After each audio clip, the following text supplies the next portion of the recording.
Так, открываем весь экран. Ну что, дорогие мои, всем привет. Ждем пару минут, пока люди добавляются. Вот, тем самым открываем нашу трансляцию, комментарии и начинаем читать. О, ничего себе. Что? Это у меня вебка чуть-чуть подвернулась. Всем привет! Вы снова на YouTube-канале Мусорщик. С вами Витек на связи, друзья мои. Буквально несколько минут. Пледик, видать, секунду. Так. Подстраиваемся. Играл с дочкой в шахматы, все, в запоздалом. У меня открылся эфир. Сейчас выключу звук. Вас уже 180 человек. Всем привет, друзья мои. Маленькие технические, так сказать, накладочки. Сейчас мы все устраняем, все делаем. И, в принципе, будем уже общаться. Буду все рассказывать. Наши новости из леса. И не только. В общем-то, очень много новостей. Очень все интересно. Всем привет, пишет Женя. Пишите, как звук, как картинка, как видно, как не видно. Вот, так что пишите. Так, что-то пошло. Так, закрепить сообщение. Ну вот, ссылочки на донаты, карта закреплена, в принципе, для всех тех, кто хочет поддержать наших людей. Ой, что-то я сегодня так все быстро, в такой спешке. Вот, чатик у меня, в принципе, есть. Привет с Юга РФ, привет, Витя, привет. У нас очень много зрителей, у нас очень много комментариев новых. На все я просто физически не успеваю отвечать, поэтому мы по понедельникам проводим живые трансляции, живое общение, общаемся с нашей аудиторией. Я сегодня был в лесу, проведывал наших новоселов. Завтра выходит новый ролик на канале «Люди леса», финиш стройки, так сказать. Вот, поэтому завтра нас ждет новый классный контент. Обязательно. Так, я пока наливаю водичку, вы пока добавляетесь, я потихоньку буду все рассказывать. Трансляция только началась, торопиться некуда. В эфире мы пробудем 2 часа, успеем с вами все обсудить, вот, все решить, что-то вам расскажу, может будут какие-то спойлеры прям. Вот, в общем-то, надеюсь, будет интересно. Для всех тех, кто хочет поддержать наш YouTube-канал, можно стать спонсором канала. Обязательно оформляйте подписочку, можно донатик сделать. Вот, многие поддерживают на карту, пишут, что конкретно надо сделать за эти денежки, купить что-нибудь кому-нибудь и что-то воплотить в жизнь. Что я, в принципе, всегда делаю. Максим, привет. Звук, картинка норм, только сядь по центру, пишет Макс. Хорошо, спасибо. Это вебка сдвинулась на самом деле. Вот так прям могу даже в камеру смотреть. Так, ну что, я сегодня был в лесу. Это из приятных новостей. Сегодня было снято мною там 4 классных ролика. Ролики действительно обалденные будут. Вот, первое видео вас ожидает уже в четверг. Это видео нашей новоселов Лены. Завтра выходит ролик с финишем стройки. Вы посмотрите, какой дом, посмотрите, кто строил, как строил. Да, пора постричься, конечно. Как что происходило. Вот. Не менее интересно. Интригу мы уже храним несколько дней. Люди, конечно, меня за это не очень любят. Пишут, давай, скорее. Привет, Одинцова, привет. Всем привет, друзья мои. Всем привет, кто добавляется. Мы сегодня будем обсуждать «Люди леса». Ну, смотрите, сейчас 21:04. Я предлагаю перед обсуждением, что же происходит в лесу. Будет ли Лена на свидании? Как прошла стройка? Что там сейчас нового? Что вообще происходит. Юлю будем обсуждать, очень много будем обсуждать, надеюсь. Лен будем обсуждать. Мы подождем еще до 10 минуточек, пока уже все добавятся. Ну вот кто-то опаздывает с работы, кто-то, может быть, ужинает, кто-то деток спать ложит по-разному. У всех разные часовые пояса. У нас в Минске вот 21:05. Не знаю, что у вас. Так, еще, если стрим подвисает, подглючивает, я там завис, пропал, перезагружаем YouTube, я возвращаюсь. Если у меня совсем все вырубится, у меня плохой интернет, я тоже перезайду и открою новый стрим без проблем. Так, я бомж, кто-то пишет, ничего себе. Приветики, спасибо. Так. Да водка никогда не красит. Виктор молодец за организацию стройки, спасибо. У нас 23:05. А звонить будем в лес? Вот Максим предлагает, кстати, позвонить в лес. Ну, я не знаю, в лесу 21 час. Давайте, я на прошлом стриме говорил, что мы по громкой связи, в принципе, можем позвонить Лене. Буквально на пару слов Лене Чечне. Вот. Удачный мусорщик, привет. Добрый вечер. Давайте. Хорошая идея. Хотя ночь, уже по факту темно. Я знаю, Лена сегодня ко мне обращалась, чего не хватает. На самом деле там грандиозные вещи происходят сейчас в этом доме. Вот, много чего делается, вы все узнаете в новом видеоролике, то, что, как мы достроили. И в четверг уже будет видеоролик, это про то, что делает сама Лена, как проходят вот ее первые дни в доме, собственно говоря, что это за дом и можно ли в нем вообще существовать. Все узнаете непосредственно напрямую от самой Лены. Теперь, что касаемо Лены с Денисом. Там, друзья мои, происходят не менее крутейшие события. Вот, не знаю, наверное, буду забегать вперед, потому что эти видео вообще выйдут через месяц, не меньше. У нас, ну, как бы вот сегодня много было снято контента. Кстати, будете смотреть видео, наверное, будете меня осуждать за то, что я приезжаю к ним с пустыми руками.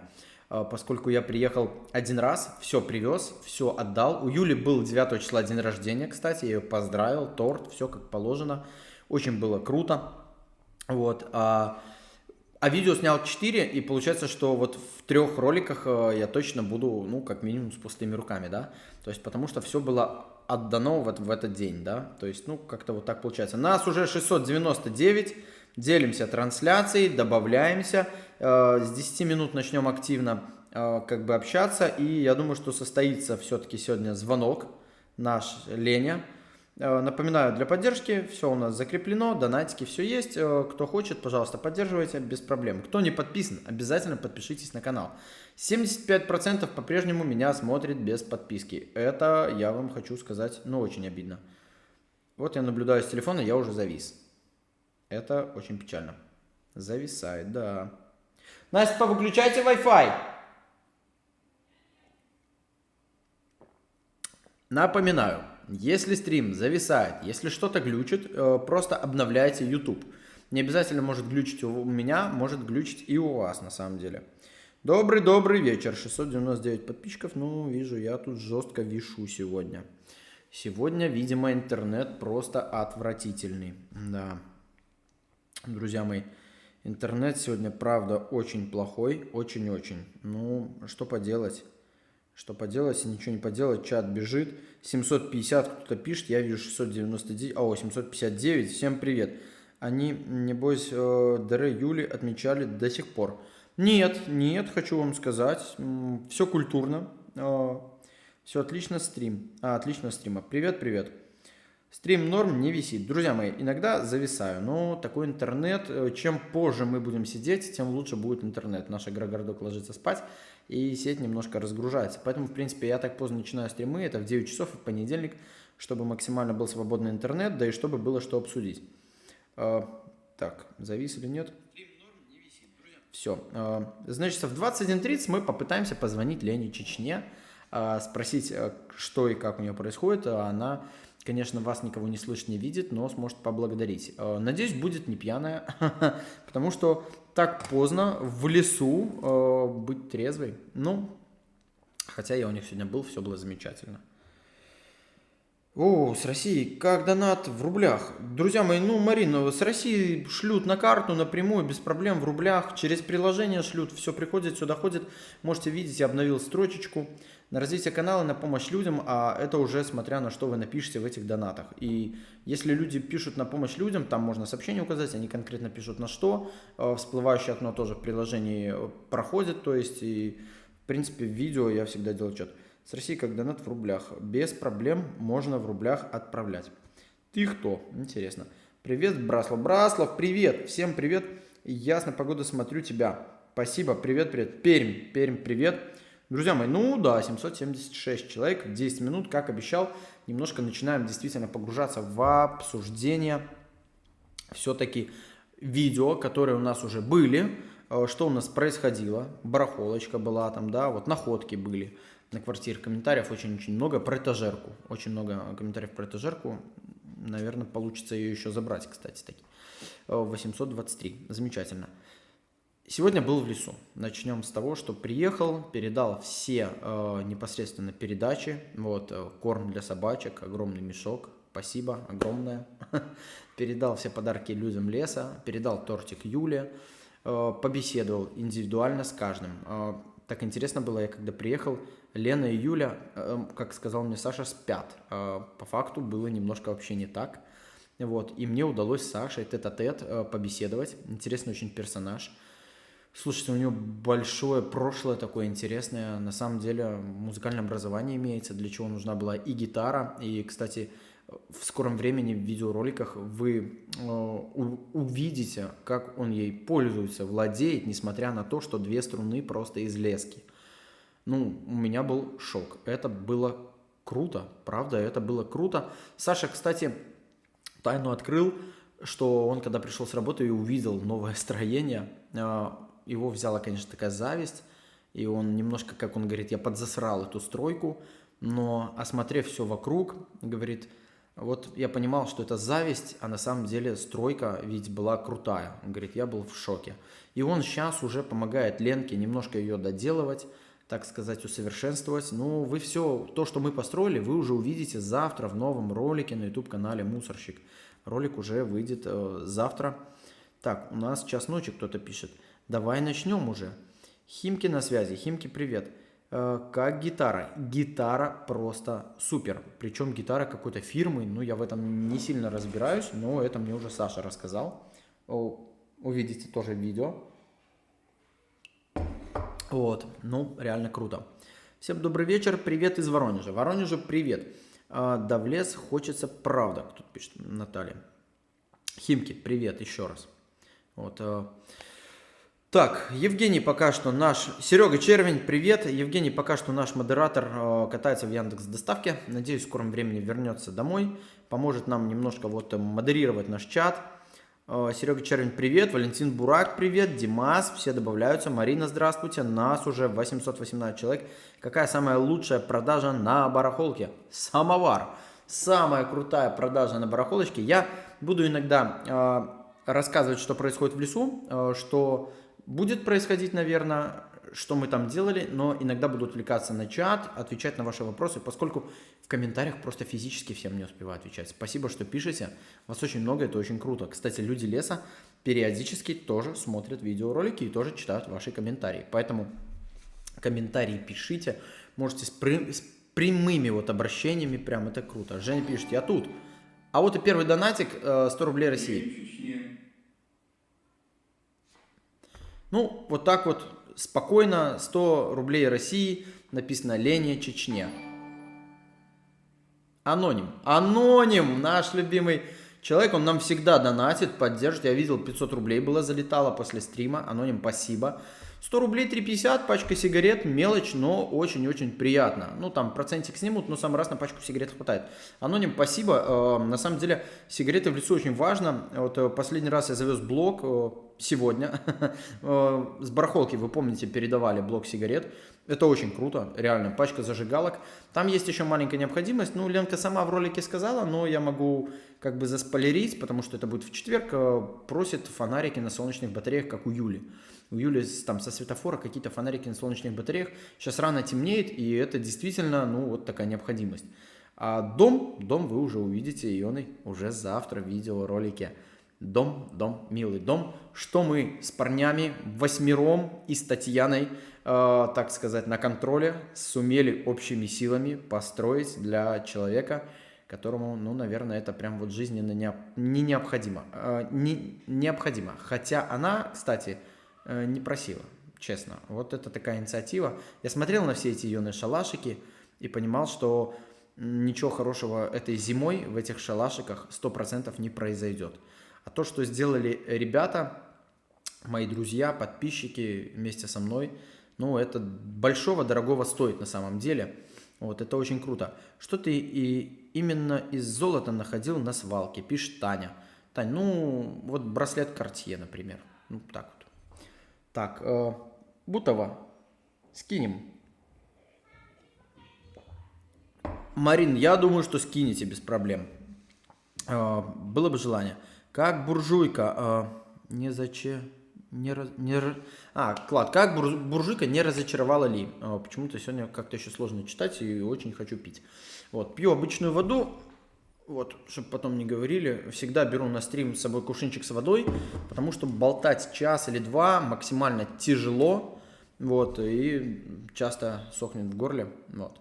Кстати, чтобы вы понимали, эта кружка своего рода все-таки это реклама моего товарища. Это вот он мне презентовал, канал так называется на ютубе, оставлено временем.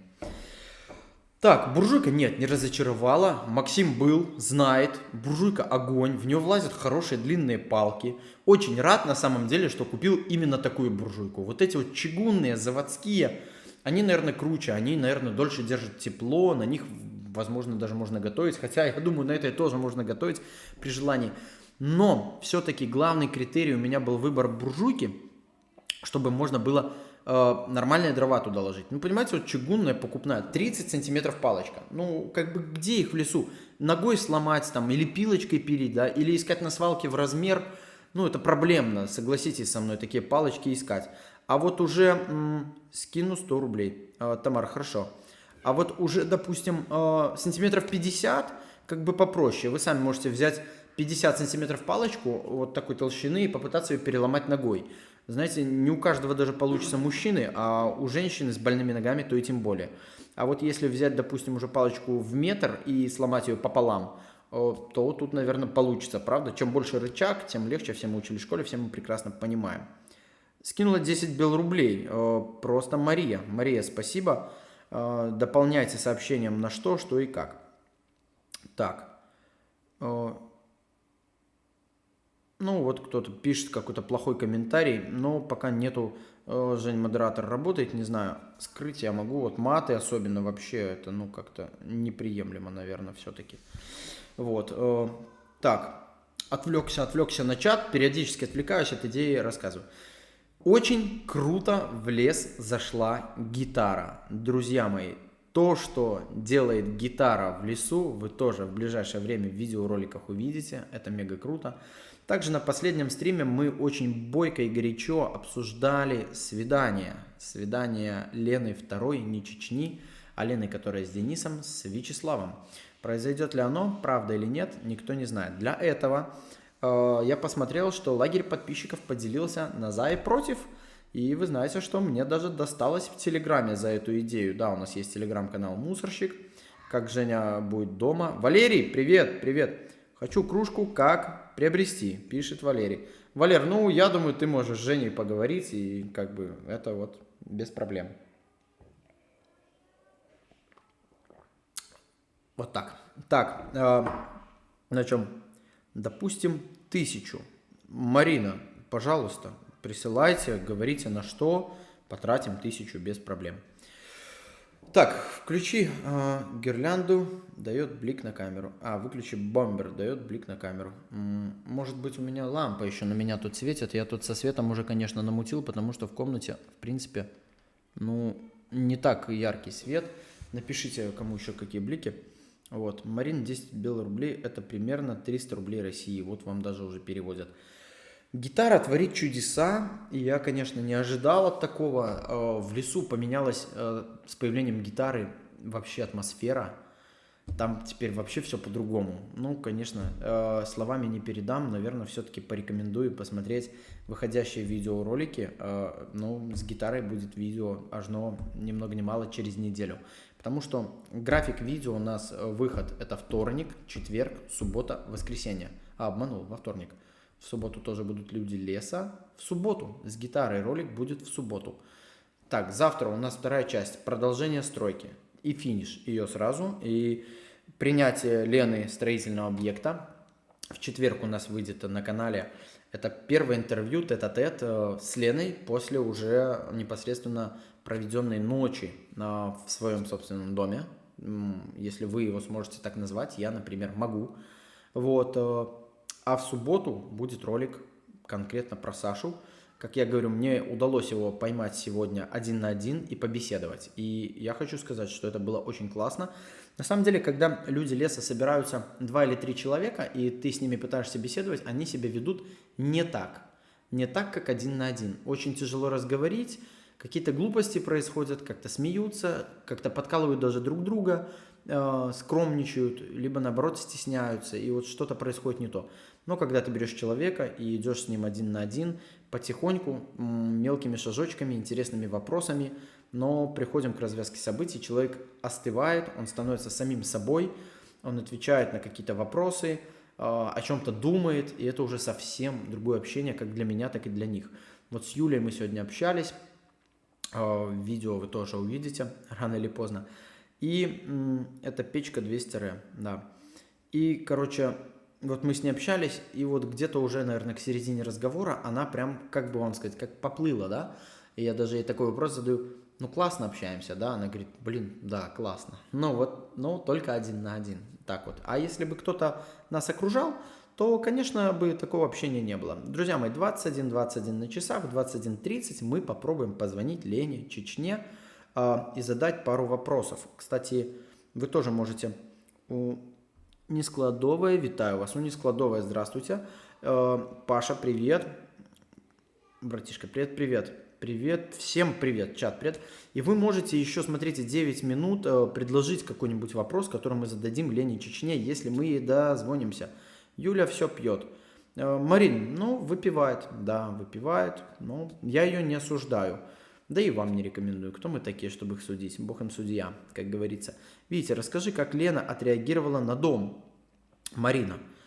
Реакция была максимально странная. Очень странная, ну, наверное, потому что, я так подразумеваю, вот просто нас там было очень много, и человек немножко растерялся.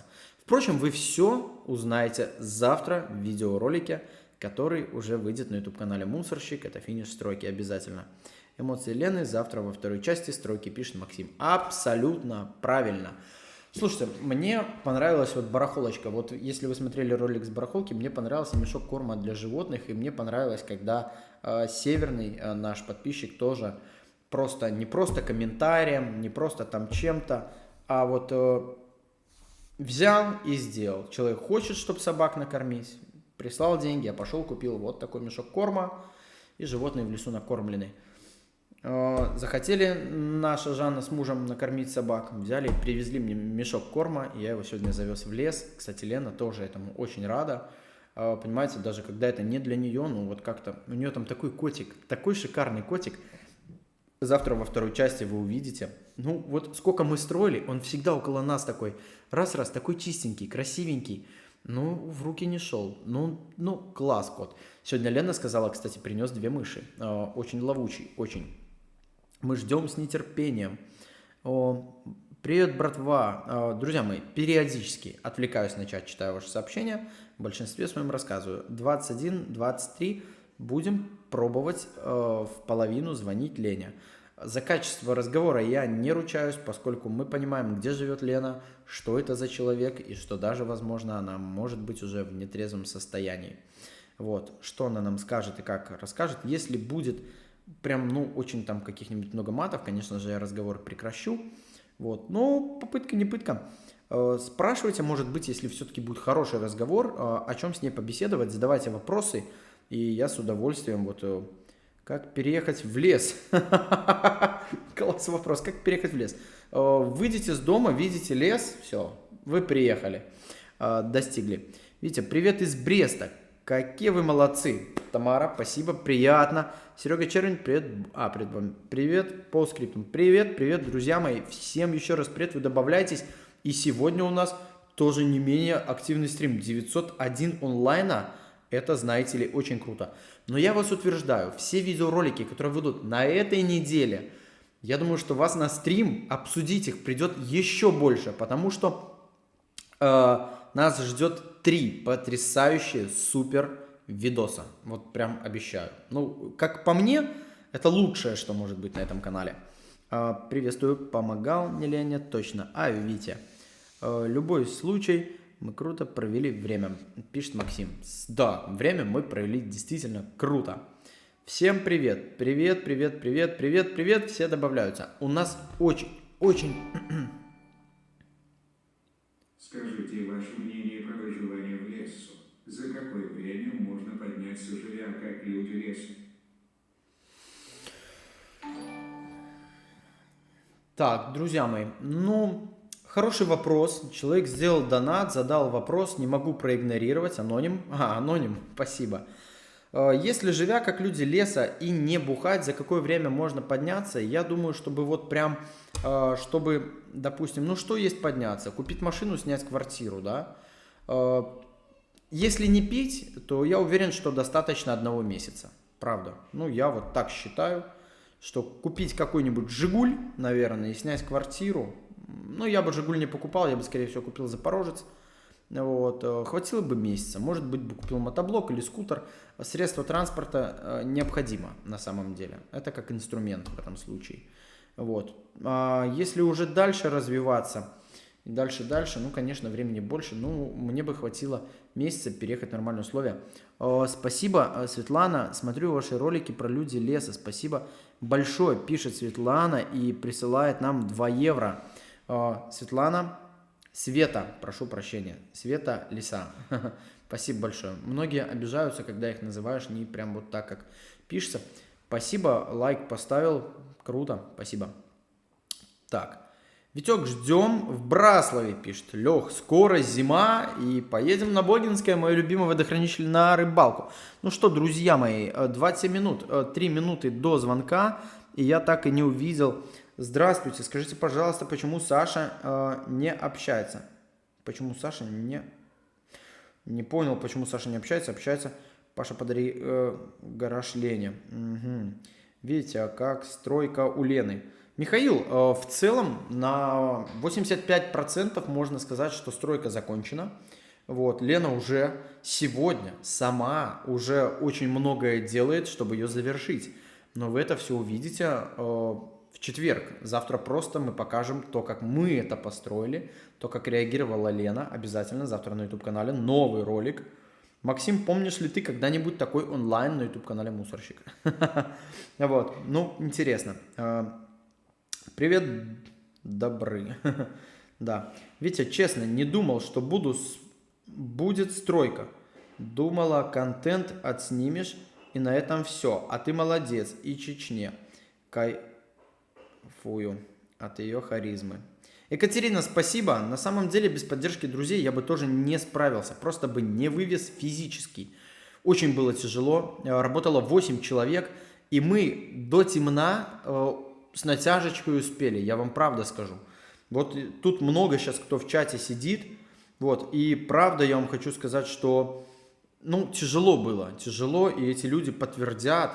И на утро я поехал на барахолку. И, наверное, по ролику на барахолке было видно, насколько мы уставшие. То есть даже ночью не хватило отдохнуть. И знаете, что я побуксовал, оборвал защиту машины, потом порвался у меня на трассе ремень, потом я приехал, потерял вот сейчас чип от САБа, и он у меня просто стоит под забором. И, в общем-то, для меня эта стройка еще закончилась таким себе приключением. Вот, и не знаю даже до следующей барахолки, починю ли я его, найду ли я этот ключ, а вызывать этого программиста, короче, тоже там нормально обходится. Ну, что ж, как есть, так есть, 29 минут. Давайте позвоним Лене, и просто я вот ей скажу, что ее сейчас онлайн смотрит 1000 человек. Если она в трезвом уме и здравии поднимет трубку, просто попрошу передать вам максимально всем, кто ее смотрит, кто поддержит, слова благодарности. Думаю, вы на это согласны. Так, скутер купить можно, так, а вот тебя уважаю. Спасибо, спасибо. Друзья мои, временно закрываю чат. Вот так вот закрыли чат и попробуем набрать по громкой связи. На самом деле, думаю, очень интересно будет и вам, и мне. Ищу контактик. Сейчас, одну секундочку. Сообщения не читаю, не вижу, потому что я читал с телефона. Давайте.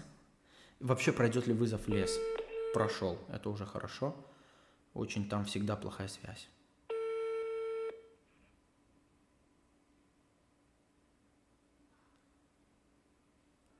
Наверное, сбой.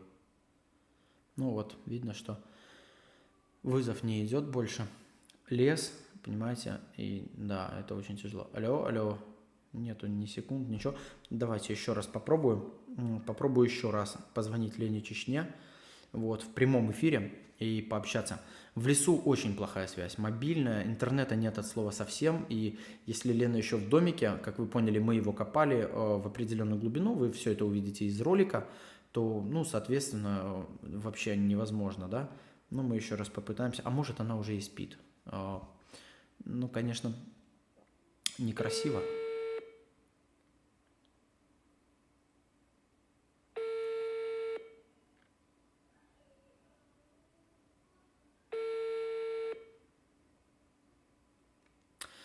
Надо ей купить фонарики на солнечных батареях, это важно. И пару пауэрбанков. Пауэрбанки жизненно необходимы в лесу, правда. Ну, как видите, дозвониться не удалось. Спасибо за ответ. Ждем следующего выживания. Это было интересно. У Максима опыта было больше. Да, да. Дэн. Дэн, спасибо за донат. Спасибо за донат. Вот, что хочется сказать. Следующее выживание, по поводу выживания, я смотрю, люди активно спрашивают про выживание. Это огромная идея, на самом деле, очень интересная, Максим подтвердит. Я думаю, что до Нового года мы отснимем этот проект. Вот, я, в принципе, наверное, от какой-то части готов даже, может быть, на следующей неделе приступить. Вот, пообщаюсь с семьей, насколько готова моя семья. Видите, как сложилась судьба пары, не помню имени, но ты ее всегда сыр покупал. Слушайте, сейчас про выживание. Вот, и, в общем-то, ну, это грандиозная идея. Я думаю, что она передаст смысл доброты конкретно белорусов, отзывчивость белорусов, покажет вообще, что мы за люди, в какой стране живем, насколько добрые, либо злые, отзывчивые, либо нет, насколько приспособлены вообще что-то делать, вот, насколько люди реагируют на просьбы других людей. В общем-то, это будет выживание задевать не только меня и Максима, но оно заденет также и окружающий мир, окружающую среду, и, наверное, продемонстрирует вам, что делать в сложившихся сложных жизненных ситуациях. Они бывают абсолютно у всех, я думаю, что бывают у всех, да. Вот, ну и как бы смысл очень глубокий. То, что мы попытаемся для вас заснять, вот выживание 3-го сезона, то я думаю, что многие поймут. Максим пишет, не спойлери. Ну, друзья мои, тем не менее, выживание люди ждут, и это хорошо. А завтра у нас финал стройки в лесу, люди леса, напоминаю вам. Это очень круто. С вашего позволения, я уже 33 минуты с вами общаюсь. Я, наверное, сделаю глоточек воды и с удовольствием почитаю чат, поотвечаю на ваши вопросы. С кем не поздоровался, всем здрасте. Что я хочу сказать? Стройка бы точно не состоялась без вас, дорогие мои. Без тех, кто туда приехал, взял в руки лопату, молоток, топор, гвозди и поддержал. Ну и не только без тех людей, которые туда приехали, но и без тех людей, которые смотрят, которые поддерживают донатиком. Потому что печь-буржуйка оказалась не из дешевых, вы это прекрасно понимаете. Километров я и по Минску, и по Минскому району намотал, будь здоров. Вот. Также продукты, все это покупалось. Ну, это же вот все совместные усилия на самом деле. И это очень-очень приятно, что вы отзываетесь. То есть, что люди у нас не хладнокровные. И вот кто-то животных жалеет и просит поддержать их. И я, конечно же, поддерживаю. Кто-то передает что-то. Это приятно. Приятно, что, ну вот, такие мы люди неравнодушные. Хотя многие пишут, хватает нам детских домов помогать. Что касаемо детских домов, в скором времени на YouTube-канале «Столик добрых дел». «Стол добрых дел». Есть такой YouTube-канал. Женя, наверное, пока с нами нет, он не сможет закрепить ссылочку. Вот. Мы его ведем относительно очень недавно. Это канал молодой, это канал, созданный мной и моим другом Евгением. А родился он тоже со «Столика добрых дел». То, куда вы приносите предметы, мы их продаем. Ну и вот решили как-то показать, как мы денежку вот эту вот добытую нами тратим, реализуем и делаем мир добрее. Тут тоже, сказать так, указывает все на человеческую доброту. И это очень-очень круто. Когда на свалку? Лена в запое. Нет, Паша, я не думаю, что Лена в запое. Я сегодня у нее был. На самом деле у нее хлопот, забот хватает. Ну и понимаешь, 21:35. Стемнело уже много часов назад, если взять по минскому времени. А в лесу-то оно, пойми, какой у нее есть свет и что делать там, когда наступила темнота. Наступает ночь, и вновь царит луна. Делать там нечего. Ссылку не закреплю. Канал Огонь советую. Стол добрых дел, пишет Женя. Вот. Все, только идти спать. Наступила темнота. У людей есть пауэрбанки, есть телефоны. Иногда они позволяют себе посмотреть какой-нибудь закачанный фильм на флешку, когда выбираются там, где есть связь, качают себе что-то. Вот. Но в целом от пауэрбанка весь свет. У Юльки есть 4 фонарика на солнечных батареях. Насколько их хватит, этих фонариков? На час, на 2. Ну, а потом все, как бы, по факту. Можно посидеть у костра еще с часик, да, но уже когда темно, в лес дрова не пойдешь. Заранее заготавливать, чтобы вечером посидеть, а это каждый вечер так, абсолютно. Это у нас с вами, знаете ли, все замечательно. Вот, поэтому человек может попросту отдыхать уже, и все. Ну, спит, ну, телефон может быть на беззвучном. Почему нет? Ну, могилевские направления. Только спать или динь-динь делать. Динь-динь. Ну, это касаемо, не знаю, кого. Что вы имели в виду? Динь-динь? Конечно, спать. Но они рано встают. Если вы помните, еще покойный Вася рассказывал, что уже в 4 утра не знаешь, чем заняться. То есть в 7 часов вечера ложишься спать, а в 4 утра уже просыпаешься, тоже темно, и не знаешь, чем себя занять. Я помню, Вася рассказывал, что он даже в 4 уходил на вал. Ой, брехня какая-то, кто-то пишет. Пока. Антонин. Пока. Ну, что бывает. Так, а когда вторая часть постройки Буды для Лены? Уже завтра на YouTube-канале Мусорщик выходит вторая часть, второй ролик постройки Буды для Лены от лопаты до финиша. Друзья мои, до того момента, когда дом будет полностью готов, до того момента, как придет сама Лена, все оценит, заценит, первые слова, первая реакция, все заснято. Так что, да, уже завтра на YouTube-канале Мусорщик. То, что не вместилось в мой YouTube-канал, я знаю, что здесь в чате присутствует один человек, который тоже делал подсъемы, и у которого тоже есть YouTube-канал, и там тоже выйдет ролик с той самой стройки. А именно, надеюсь, Максим, ты нас смотришь. У нас в чате есть такой Максим, автор YouTube-канала LM. Вот, и я думаю, что там, возможно, к середине или к концу этой недели, а может быть и тоже завтра, выйдет тоже ролик про стройку, только с другого формата. Вот. Одно дело, когда я вам что-то показываю, может быть, что-то не показываю, может быть, что-то не договариваю. Но спрятаться от чужой камеры, каким бы ты ни был, тебе просто не удастся. Ты же не знаешь, в каких моментах она включена, в каких нет, и что там снимается, и что этот автор нам покажет. Но, тем не менее, вместе с вами пойду смотреть, каков я со стороны, и как это все выглядело со стороны. Так что тоже рекомендую. Реклама пошла. Димас, ну а как по-другому? Ролик глазами ЛМ, да. Почему реклама, на самом деле? Люди хотят видеть стройку, а это немножко другой формат, это формат со стороны. То есть я только за, это прикольно и классно. Ну ты и хитрый чел. Пилишь контент на обездоленных людях. Ой-ой-ой-ой. А чем ты им помог реально? Где хоть раз ты отчитался перед подписчиками, сколько тебе перевели и сколько ты потратил на них? Таня. Таня, я таким комментарием даже в комментариях иногда пишу. Вот, просто если бы вот тут сейчас был у нас модератор, я думаю, Татьяна, мнение ваше хорошее, даже бана, кстати, не заслуживает на самом деле, не за что, это же просто ваше мнение. Хитрый я и где отчеты. Если бы вы, Таня, смотрели видеоролики, то, наверное, я более чем показываю, что, куда я и трачу, и как я трачу. По поводу, сколько средств поступает, так, ну вот все видно, Татьяна. И люди пишут, на что конкретно. Вот, и Северный тот же писал. И, ну, все пишут, в принципе, на что, как тратить. И я делаю именно так. Вы, наверное, просто, может, что-то пропускаете. Ко мне на рынок пришла одна подписчица и спрашивает, кстати, что делал? Мы вот в прошлом году Лене с Денисом снимали квартиру, Татьяна, если вы не в курсе. Ну, если это не реальные действия, то я не знаю, что еще реальные действия, как по-другому можно действовать. Вот, и, Татьяна, интересно, что лично сделали вы? Или только можете критиковать. Вот, действий на самом деле было очень-очень много. Тот, кто смотрит, тот знает. За мнение не баним. Правильно Жень пишет. Мнение есть мнение.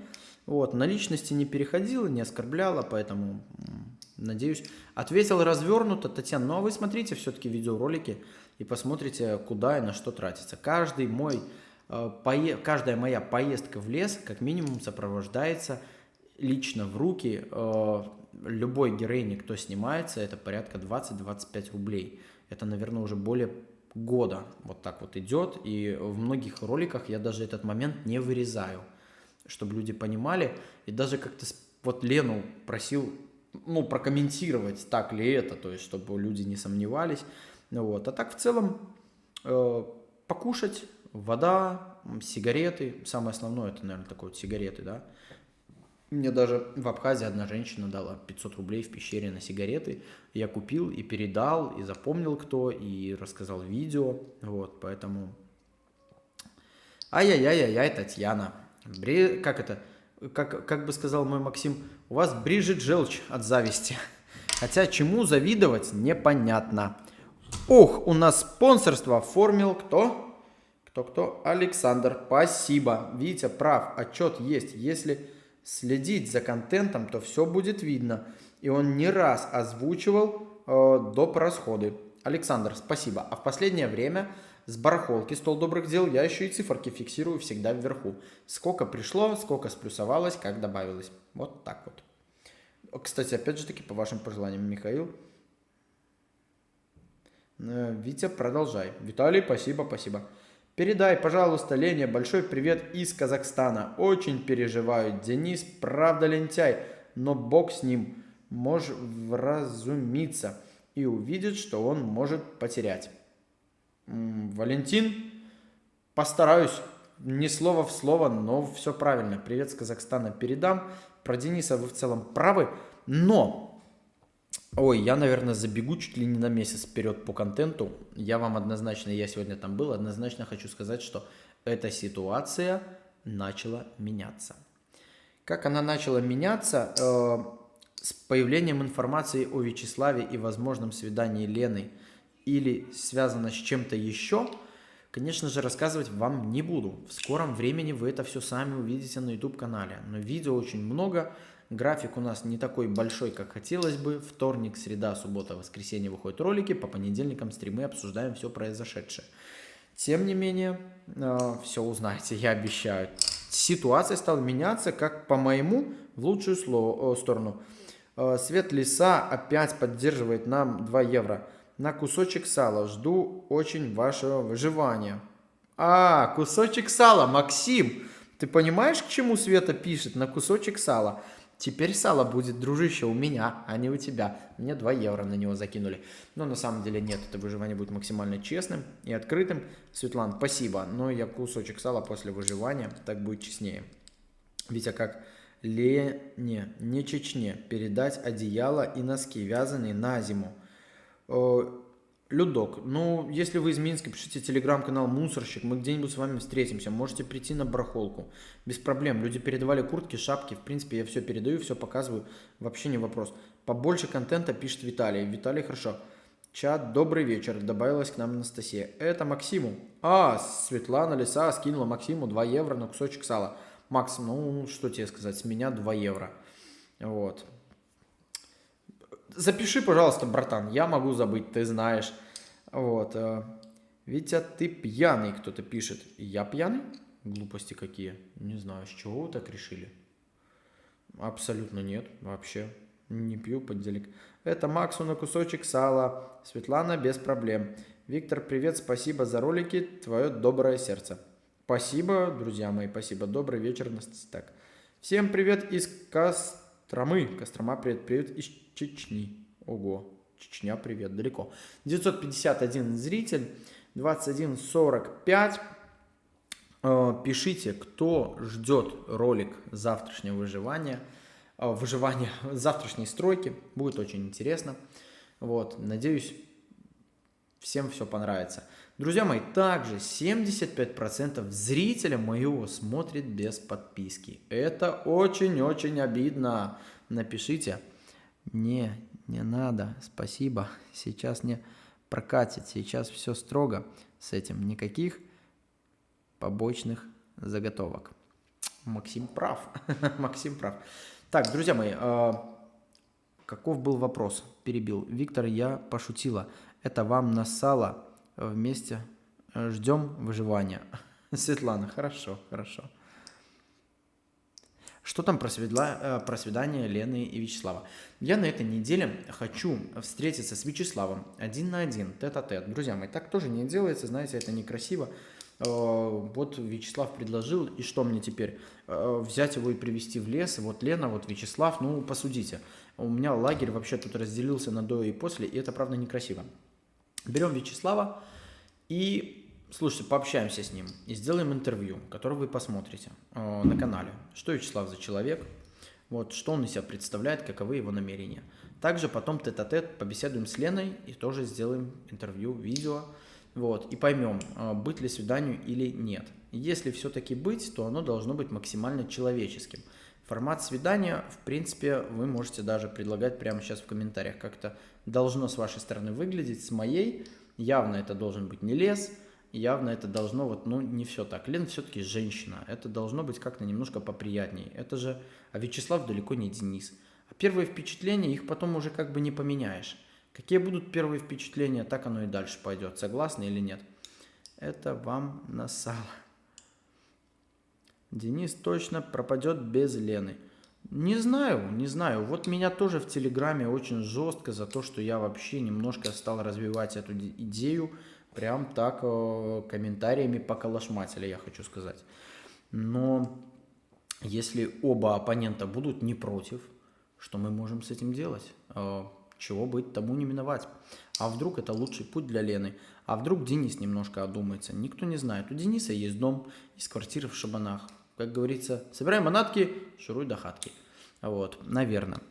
Может быть, пить бросит, может быть, работать начнет, может быть, что-то начнет делать.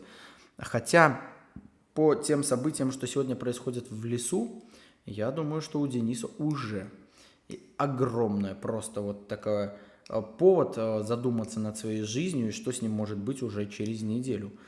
То, что там происходит, это уже сегодня, не шутки. И Денису, я думаю, уже не до смеха. Привет из Москвы, ждем стройку. Завтра выходит ролик про стройку. Мое личное мнение, не нужно лезть в личные отношения людей. Витя. СП пишет. Слушайте, ну, давайте, кто за, ставьте плюсики, наверное. Ну, хотя это не актуально, на самом деле это же не шутка. Какие могут быть плюсики? Пока есть такие люди, как вы, не все потеряно. Виталий, спасибо большое, стараемся. Так и подписчиков у нас таких хороших тоже немало, знаете ли, а это очень приятно. Лена не оставит Дениса, она его любит. Ой-ой-ой-ой-ой, Алла, как вы заблуждаетесь в своих мнениях. Но, как я сказал, не буду забегать вперед. Вы знаете, что недавнешние события показывают, что многие комментаторы, и я тоже так думал, что мы чуть-чуть ошибаемся. А что же это за события? Смотрите YouTube-канал Мусорщик, обязательно подпишитесь, чтобы не пропускать новые видеоролики, и все узнаете. Колокольчик нажмите, чтобы видео не пропускать. Ко мне пришла подписчица на рынок и говорит, хорошая женщина, вы ее видели, она принесла на столик добрых дел, прекрасные вещи, вот, часть из них уже продана. Покупала у меня хорошую, красивую, дорогую вазу, вот, ну, такая, скажем, одна из хороших покупательниц. Папа, Да. где моя зарядка?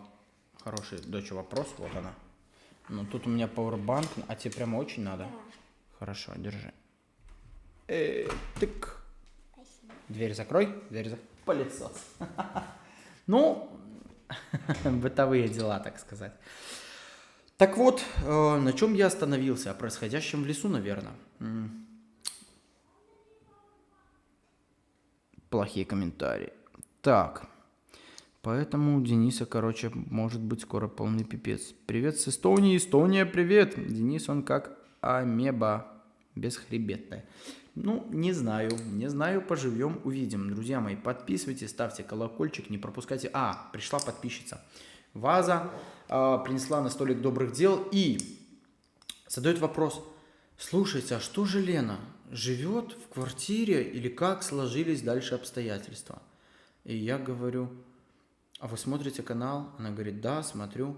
Я говорю, вы так много пропустили, потому что квартиру для Лены мы снимали прошлой зимой. Уже столько раз все менялось, уже Лена вернулась в лес, уже ей сломали дом, она уже даже отстроила новый. Она такая, да, а как же, я вот не смотрела. Это, друзья мои, потому что нету колокольчика, не оформлена подписка, и человек не знает, в какой прострации на канале находится, а уведомления порой тоже не всем приходят. Поэтому надо заходить, надо смотреть. Напоминаю, графики выхода видео у нас теперь есть. Выход видео вторник, четверг, суббота, воскресенье. Понедельник стрим в 21:00. Вот такой вот график видео. Даже кто будет пересматривать трансляцию, я думаю, это полезная информация. Прошлую трансляцию пересмотрела более 30 тысяч человек. Я даже не ожидал, правда вам скажу. Так, кстати, напишите, как вам, кто смотрел формат последней барахолки. Денис, армия, но по синьке. Да, наверное, да. Хороших людей больше. Добро рулит. Классный комментарий, спасибо. Выезд барахолки, секунду, в Гомель будет. Александр, наш, между прочим, спонсор нашего YouTube-канала, оформил спонсорство. Вы можете видеть, у него говорит вот звездочка, и у него отличаются немножко комментарии, да. Всем спокойной ночи, пока-пока. По-русски пиши. По поводу выезда вот этой барахолки, я не могу сказать, у нас в Гомеле пока вот, нет таких товарищей, допустим, как Максим Могилев приглашал, но там не получилось. У меня, опять же таки, сейчас большие неприятности с машиной. Вот, вы видели все в первом ролике стройки леса, да. Вот, то есть пока не представляет возможности, да и никто не пригласил, да и мы не знаем, как нам обстоят дела. Вот приеду я с этим прицепом, а что дальше? А есть места, нет мест, как это, что делается?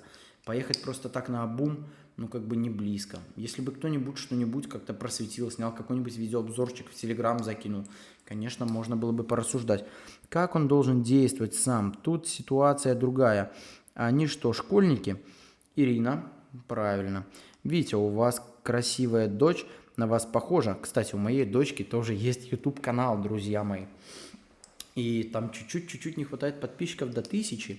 Вот. Если у кого-то есть дети и кто-то любит спортивную гимнастику, канал называется «Раковец Валерия».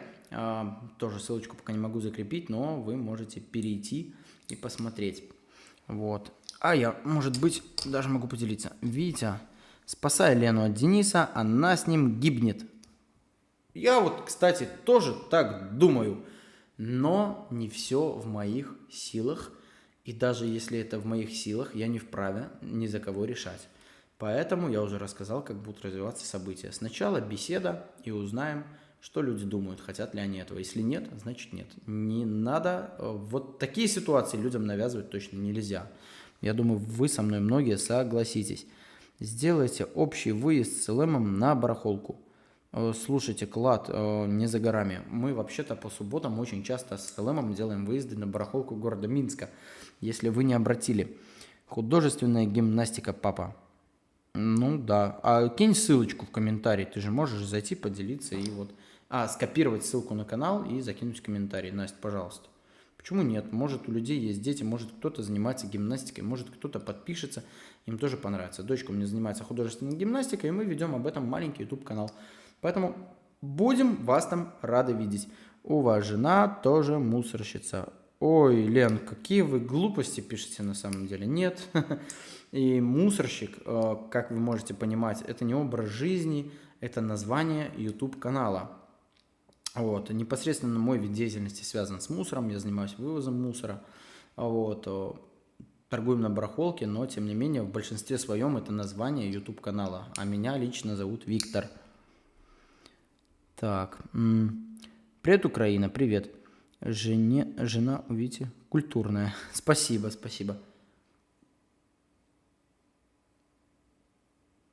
Правда, познакомить Вячеслава, Дениса ее тянет на дно. Ребят, не нам это решать. Я подписалась давно, чтобы поддержать твою дочь, Виктор. Света, спасибо большое, очень-очень приятно, да, скоро нас будет 1000. Она радуется на самом деле, когда видит подписки, радуется, и это мотивирует на съемку новых видео, наверное. Вот. Ну, может быть, в дальнейшем сама начнет вести YouTube-канал, и ей это как бы вот понравится. Да и вообще это, как знаете, как фотоальбом. Открыл, полистал, вспомнил, что было 5 лет назад. А что с той парой, которые покупали сыр? Оксана, живут на свалке, правда. Не знаю, начали ли они что-то строить или нет, их тоже снесли. Вот, я понял, про кого вы говорите. Живут на свалке. Литва, привет. Ждем. Если будет, Оксана, возможность, возможно, я вам в скором времени покажу. На самой свалке не так холодно, как в лесу, где-то на градусов 5. Кстати, сегодня в лесу и по приезду нашей Лены Чечни есть градусник. И вот я ехал 0, а в лесу был -1. Да, было холодно, очень. Но только не у нашей Лены. А почему у нашей Лены не было сегодня холодно, вы узнаете уже завтра на YouTube-канале «Мусорщик». Друзья мои, ссылочка моей дочери канал закреплен, ну не закреплен, вот проскочил в комментариях. У кого есть дети, кто занимается гимнастикой, спортом, можете, пожалуйста, вот подписаться, посмотреть. Надеюсь, будет полезно и интересно. Пусть бы им лучше... Пусть бы мы лучше ошибались по поводу Лены и Дениса. Ой, тоже я бы так хотел. Но если все правильно сделала, выше ссылка. Настя, будем надеяться, что правильно. Виктор, тут есть люди, которые даже мусорщикам завидуют. Возможно. Да мы обещали сделать выезд по РБ барахолкам, даже в Москву торговать. Но впереди выживание. Думаю, осуществим данную идею обязательно. Максим, наши YouTube-каналы, они созданы не для одного дня. Впереди у нас очень-очень много времени. Надеюсь, вы будете подписываться, смотреть. Скажем так, от ваших предпочтений, от развития YouTube тоже много чего зависит. И, возможно, такому контенту тоже быть. Вот, допустим, подписалась. Мила, спасибо большое. Я лайк и подписка. Спасибо, друзья. Зря все нападают на Дениса. Мне он нравится, хороший парень. Андрей, я Дениса за последний год ни разу не видел трезвым. Какой хороший парень. Когда к нему приезжал, хотя сегодня Лена Чечня, если бы вы знали, как она его защищала. Ну, потому что там произошли определенные события, о которых я вам пока не могу говорить, но вы в скором времени все узнаете из видео. И Юля, и Саша, и вот эти 3 человека его защищали, что вот он исправился. Ну, друзья мои, пока не посмотрим видео и не рассудим, тут не понять. Здоровья вам и сил, пусть все будет хорошо. Людмила, спасибо. Как бы там ни было, любой бомж был бы счастлив, что о нем так заботятся. Витя, ты им уже как родной. Витя, спасибо тебе огромное. Душа твоя добрая, сердце сердечное. Спасибо, Инна, за теплые комментарии. На самом деле очень-очень приятно. Но я же не один все это делаю. Вот друзья помогли построиться. Кто-то поддержал копеечкой. Поэтому у нас тут таких много на самом деле. Один такое, пусть грубо, но я скажу, не вывезешь, не вытянешь. Только с поддержкой, по-другому никак. Жалко Дёника, не надо их разлучать. Бомбер. Вот, видите, мнение людей делится. Кто-то давай свидание, кто-то не давай свидание, кто-то разлучай, кто-то не разлучай. Что же делать? Слушайте, 21:59, мы уже час прямой трансляции. Это приятно, напоминаю, сегодня у нас трансляция длится 2 часа. Потому что в прошлый раз за 3 часа эфира я очень устал. 3 часа, это очень круто. Дима, иди спать. Сам иди. Завтра видео будет в 5 часов. Таня, завтра видео будет, надеюсь, в 4 часа. А если дать камеру Лене Чечне на 24 часа снять влог? За донат спасибо. Аноним. Аноним, за донат спасибо, за вопрос тоже. Слушай, ну, идея интересная. А второй момент, а кто будет смотреть видео 24 часа? Ведь мы же 24 часа, вот если представить нас с вами, да, не делаем что-то подряд, мы где-то полежим, в туалет ходим, опять же таки, да, то есть, ну, можно, конечно, попросить Лену, Лен, вот тебе GoPro, кстати, я купил себе GoPro 12, да, вот, по возможности иногда и пользуюсь уже, учусь, пока и тренируюсь, не все так просто, вот, и, ну, как бы тренируюсь. Так вот, Ну и попросим закрепить там, допустим, на груди и вот как бы ходить с ней и включим. Ну, во-первых, камера моя не будет снимать 24, аккумулятора, наверное, хватит на максимум часа, может, на 2, а в отрицательной температуре и того меньше. Вот. Соглашусь с Андреем, что тоже нравится Денис, Светлана пишет. Витек, привет, чат, добрый вечер, я опоздала. Анжелика, ничего доброго, привет. Поэтому, возможно, бы часовой ролик и получился вот об этой движухе, и очень интересно на самом деле, что они делают, когда ухожу я, и что обсуждается. Но сегодня я пробыл в лесу очень много, ну прям очень много чего наблюдал. Вы знаете, что ни одной отрицательной вот у меня нотки не проскочило. Сегодня было очень круто в лесу, очень душевно, позитивно. Я рад, что там вот все улучшается, что улучшается настроение наших жителей леса. В общем-то, подписывайтесь на канал, не пропускайте видео, все узнаете. Виктор, здравствуйте, удачи, благополучия в семье, процветания твоему каналу. Елена, огромное спасибо за приятные теплые слова. Нравятся обе Лены. В принципе, я ожидал, что сегодняшняя трансляция, вот я смотрю, вопросики так накидывают, но обсуждение в комментариях людей, наверное, больше беспокоит. Люди любят поругаться в комментариях друг с другом. В следующий понедельник будет стрим, будет большой стрим такой, будем разбирать конкретно видео, которое выходит завтра. Это стройка Лены Чечни. Вот. И нас ждет еще 2 ролика «Люди леса». На этой неделе будет контент только «Люди леса». И я надеюсь, что вам так же, как и мне, эти видео понравятся. Потому что, когда я их снимал, я испытывал огромное удовольствие, радость, кайф какой-то. Вот. Думаю, что вы испытаете примерно то же самое. Дэн. Нарезать видео на интересные моменты из жизни, например. Ну, не знаю, Дэн, идея. Это замечательно, что вы предлагаете некие идеи, потому что у меня одно видение «Люди леса», у вас другое, и, в принципе, знаете, классно, и как бы я же тоже читаю, и что-то беру на вооружение, вы что-то мне в комментариях подсказываете, а вот сделай так, сними вот это, и я, конечно же, думаю, ну, людям интересно, мы на это застряем внимание немножко, и так и делаем. Сделай стрим с Максом перед выживанием. Светлан, ну, я думаю, что почему бы и нет. Биткоин почти 86к. Привет с Казахстана. Привет. Друзья мои, может, стримчики сделаем с Максимом, почему бы и нет. Так, у Валерии 826 уже подписчиков. Друзья мои, это круто. Спасибо, что подписываетесь на YouTube-канал моей дочери. Также все-таки не могу обойти стороной наш YouTube-канал «Стол добрых дел», потому что на этом YouTube-канале, созданный мной и моим другом Женей, мы реализуем все те средства, которые зарабатываем на столике добрых дел и делаем реально добрые вещи. Пока у нас мало очень историй, если быть точным, их нету, так что там закреплена почта. Если у вас есть какие-то истории, где действительно надо кому-то помочь, материально или как-то еще, человек оказался в сложной жизненной ситуации, пожалуйста, присылайте свои истории на почту, пишите, не стесняйтесь. И 2 автора YouTube-канала «Стол добрых дел», я и Женя, постараемся приложить к этому руку, сделать ваш мир чуть-чуть добрее. Это очень хороший канал, он создан именно для этого, для помощи окружающим и не только. Барахолочка – это прелесть. Галина, спасибо. Австрия, привет. Приятно, что нас так далеко смотрят на самом деле. Если кому-то не сложно, вы можете перечислять, как далеко нас смотрят. Чем дальше, тем интереснее. Так, дочка забрала шнур зарядки, а у меня 20%. Привет.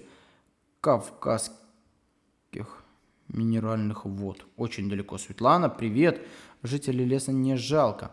Никому там не мешают, им никто. Меняются не будут. В жизни моей есть много примеров таких людей. А видео интересное. Спасибо. Пишет Светлана. Слушайте, не знаю, насчет меняться будут или не будут. Я уже рассказывал на каком-то стриме, что я знаю огромное количество людей, которые поменяли свою жизнь, которые ушли из леса и которые ведут другой вообще образ жизни. Но также вот сегодня с Сашей общались, и он мне рассказывал про своего компаньона. Я его знаю, он тоже живет в лесу. У человека была большая строительная фирма по мебели, огромное количество денег. Ну, не знаю, мне, наверное, о таком мечтать. чтобы 2 раза в неделю летать на самолете в Москву, играть в казино и пить хороший дорогой виски. В итоге все на виски и закончилось. Все пробухал, остались только киски. В определенный момент проснулся в лесу, без бизнеса, без самолета, без денег. По сей день там. И это не миф какой-то, а это правда. Витя, когда выпустишь свой мерч? Максим, ну, я не знаю, что есть мерч на нашем канале. Мы можем лучше сделать мерч. Вот ссылочка на YouTube-канал «Стол добрых дел» в комментарии прошла. Друзья мои, кто еще не подписан, пожалуйста, подписывайтесь. Что касаемо мерча, Максим, я бы лучше выпускал мерч с каналом «Стол добрых дел». YouTube-канал «Мусорщик» — это толчок, наверное, для чего-то нового, более высокого и более классного, и более душевного. Николай, я не игнорирую, но не знаю, насколько быстро идет чат у вас. Я на него отвлекаюсь иногда, по возможности вижу и читаю. Слоним, привет, привет, Нидерланды, привет. Виктор, вы очень балуете людей леса, они уже сели на шею и пользуются вашей добротой, это очевидно. Екатерина, слушайте, я не пойму, тут тоже лагерь делится на 2 части, то жалуются, что я им ничего не привожу, не даю. Начинаю привозить, начинаю что-то давать, вы их балуете. Друзья мои, я как бы не знаю, чего от вас ожидать-то. Балую, не балую, давать, не давать. Ты ж хотел рабочую форму. А, да, Максим, помню, было дело. Да что-то как-то идея так и поникла. Может, плохо хотел на самом деле, не знаю. Ой-ой-ой. Так, аноним. Друзья мои, телеграм-канал «Мусорщик», подписываемся. Мусорщик, подписываемся. Так. Что-то я случайно вышел с чата. Сейчас вернусь. Прошу прощения. Так, вы такой правильный, уважуха. Да нет, я неправильный. Я такой, как и все, Марина, на самом деле. Почему сразу правильный? Виктор, а когда будет видео про дом Елены? Светлана, уже завтра. У меня родилась маленькая идея. Точнее, мне сегодня ее подсказала жена. А что если... финансы, конечно, нужны, но я думаю, все желающие, наверное, бы тут поддержали и, может быть, бы даже скинулись. А что если в каком-нибудь будущем, недалеком, даже недалеком, снять квартиру на сутки и привести наших героев туда и провести с ними прямую трансляцию, а вы бы им позадавали вопросы? Вот. Как вам такая идея, друзья мои? Это мне жена говорит, слушай, в лесу нет интернета, нет того. Вот. Ну, я на самом деле хотел там сделать стрим пока только с одним персонажем, и то по определенному видению. Очень интересный персонаж, это Саша. Почему, вы скоро узнаете. Видео с ним выйдет уже в субботу. Надеюсь, вам понравится. Это, мне очень понравилось, это круто. Ну и как вот вам такая идея? Можем ее, кстати, немножко пообсуждать. Нет, таких просто мало. Марин, спасибо большое. Поеду на барахолку и могу рассказать свою историю когда-нибудь. Силы опускались и руки, но сам собрался и добился всего, что надо. Артем, это прекрасно. Это прекрасно. У всех в жизни бывают тяжелые моменты, и это хорошо, когда человек может собраться силами, взять себя в руки и все-таки вернуться в строй, добиться, восстановиться. Это круто. Виктор, ты бы мог зимой выжить в лесу, пишет Таня. Таня, да, мог. Если не верите, год назад мы с моим другом замутили такое вот экстремальное выживание, отправились в лес и выживали там целую неделю. Татьяна, полистайте мой канал, подпишитесь, это несложно. Да, они не поедут. Идея хорошая, кто-то пишет. Привет из Беларуси, привет, добрый вечер. Вы молодец, что делаете? Жителям леса жизнь получше, любой из нас может оказаться на свалке. Кстати, Лена, вы правы. Я в шоке, когда встречаю там бывших крутых бизнесменов, а ныне они бомжи. Непонятно, как это происходит. Из Казани вам огромный привет. Казань, спасибо. Лесным главное здоровье, а идея супер. Ирина, спасибо большое, приятно. Классно, даешь трансляции. 2 евро, Светлана Лиса, спасибо большое, ставим лайк, Спасибо за поддержку. Отличная идея, только Саша и Юля не надо. Макса давай. С Максом стрим обязательно замутим. А насчет Саши и Юли, Светлан, вы ошибаетесь. У меня было очень мало видео про Сашу и Юлю. И я на прошлом стриме рассказывал, что это люди, которые еще пока не знают, как вести себя на камеру. Они думают, что это что-то такое нереальное и начинают вот как-то пытаться какую-то актерскую игру, как-то подшучивать, выпендриваться. Но поверьте вы мне, в скором времени вы увидите, что это совсем другие люди, в другом свете и в другом общении. Я понял, что с ними надо общаться 1 на 1. Когда их много, это каких-то много понтов, это что-то происходит непонятное. Но когда с ними общаешься 1 на 1, совсем все по-другому. И я надеюсь, что я подобными видеороликами смогу поменять ваше мнение об этих людях. Я даже в этом и не сомневаюсь. Сашу и Юлю не надо на стрим, а так идея классная. Таня. Татьяна, понимаю, но вы судите всего лишь по нескольким роликам. Витя, респект тебе, спасибо. Нет, идея не очень, пишет Таня.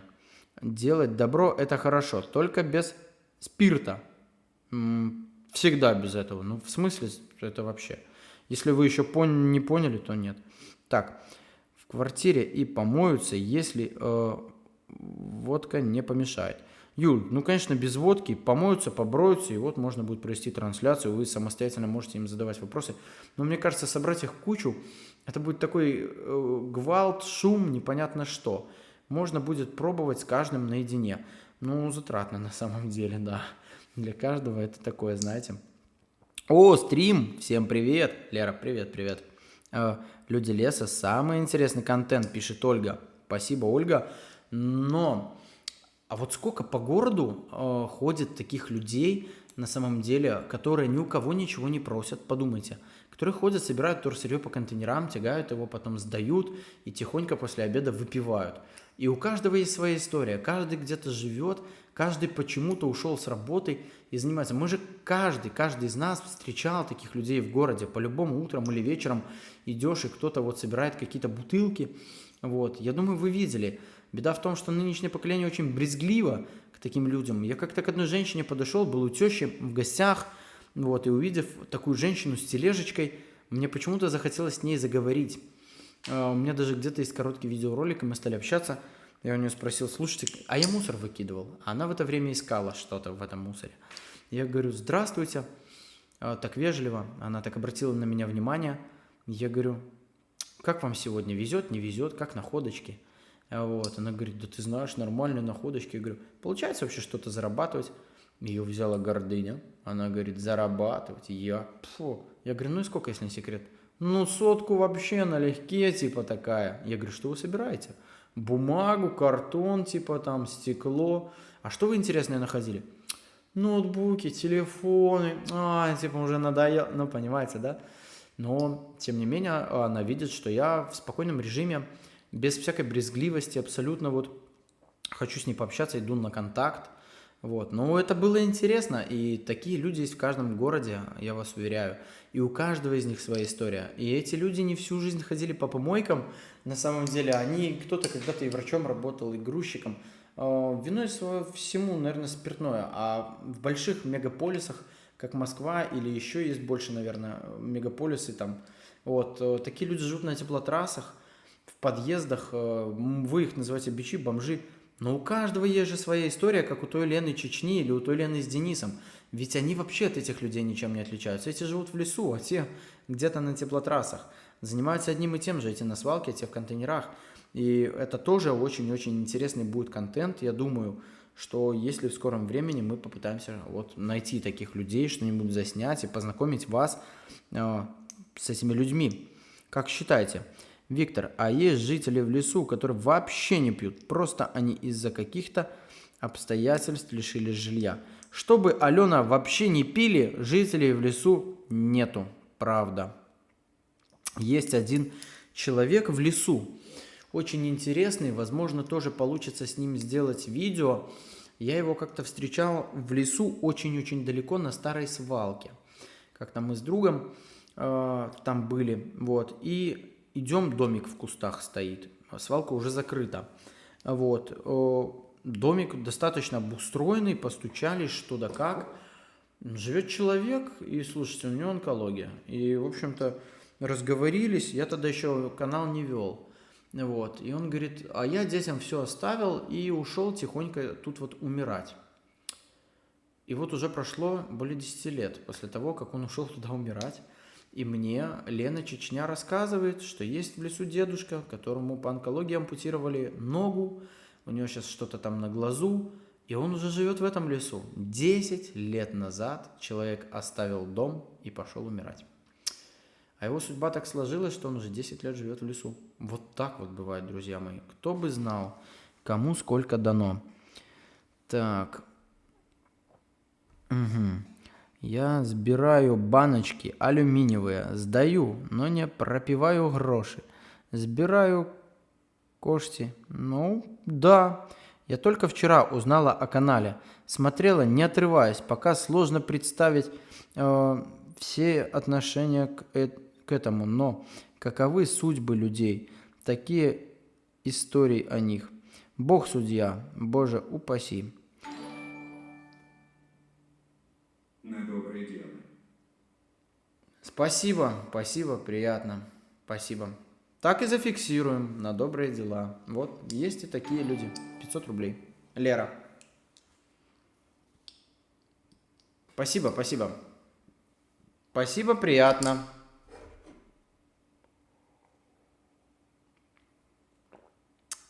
У нас на столике добрых дел тоже был один донат, абсолютно анонимный. Это было, ну, как бы интересно. Канал такой молодой, 1000 подписчиков, 2 видео.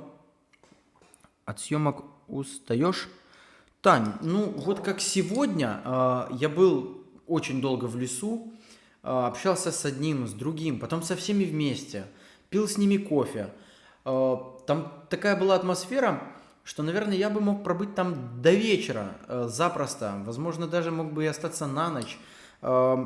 Не потому, что меня туда тянет, а потому, что сегодня там создалась такая приятная атмосфера и обстановка. Там не было негатива, не было каких-то пьянок, а вот было круто. Я чувствовал, что это круто делаем мы с вами. То есть вот эта стройка, гитара, да, то есть передача посылок, и они сами становятся мягче, что ли. Я не знаю, как это описать, но они становятся другими, добрее, что ли. Доброта, она, наверное, проникает в любую душу и сердце, да.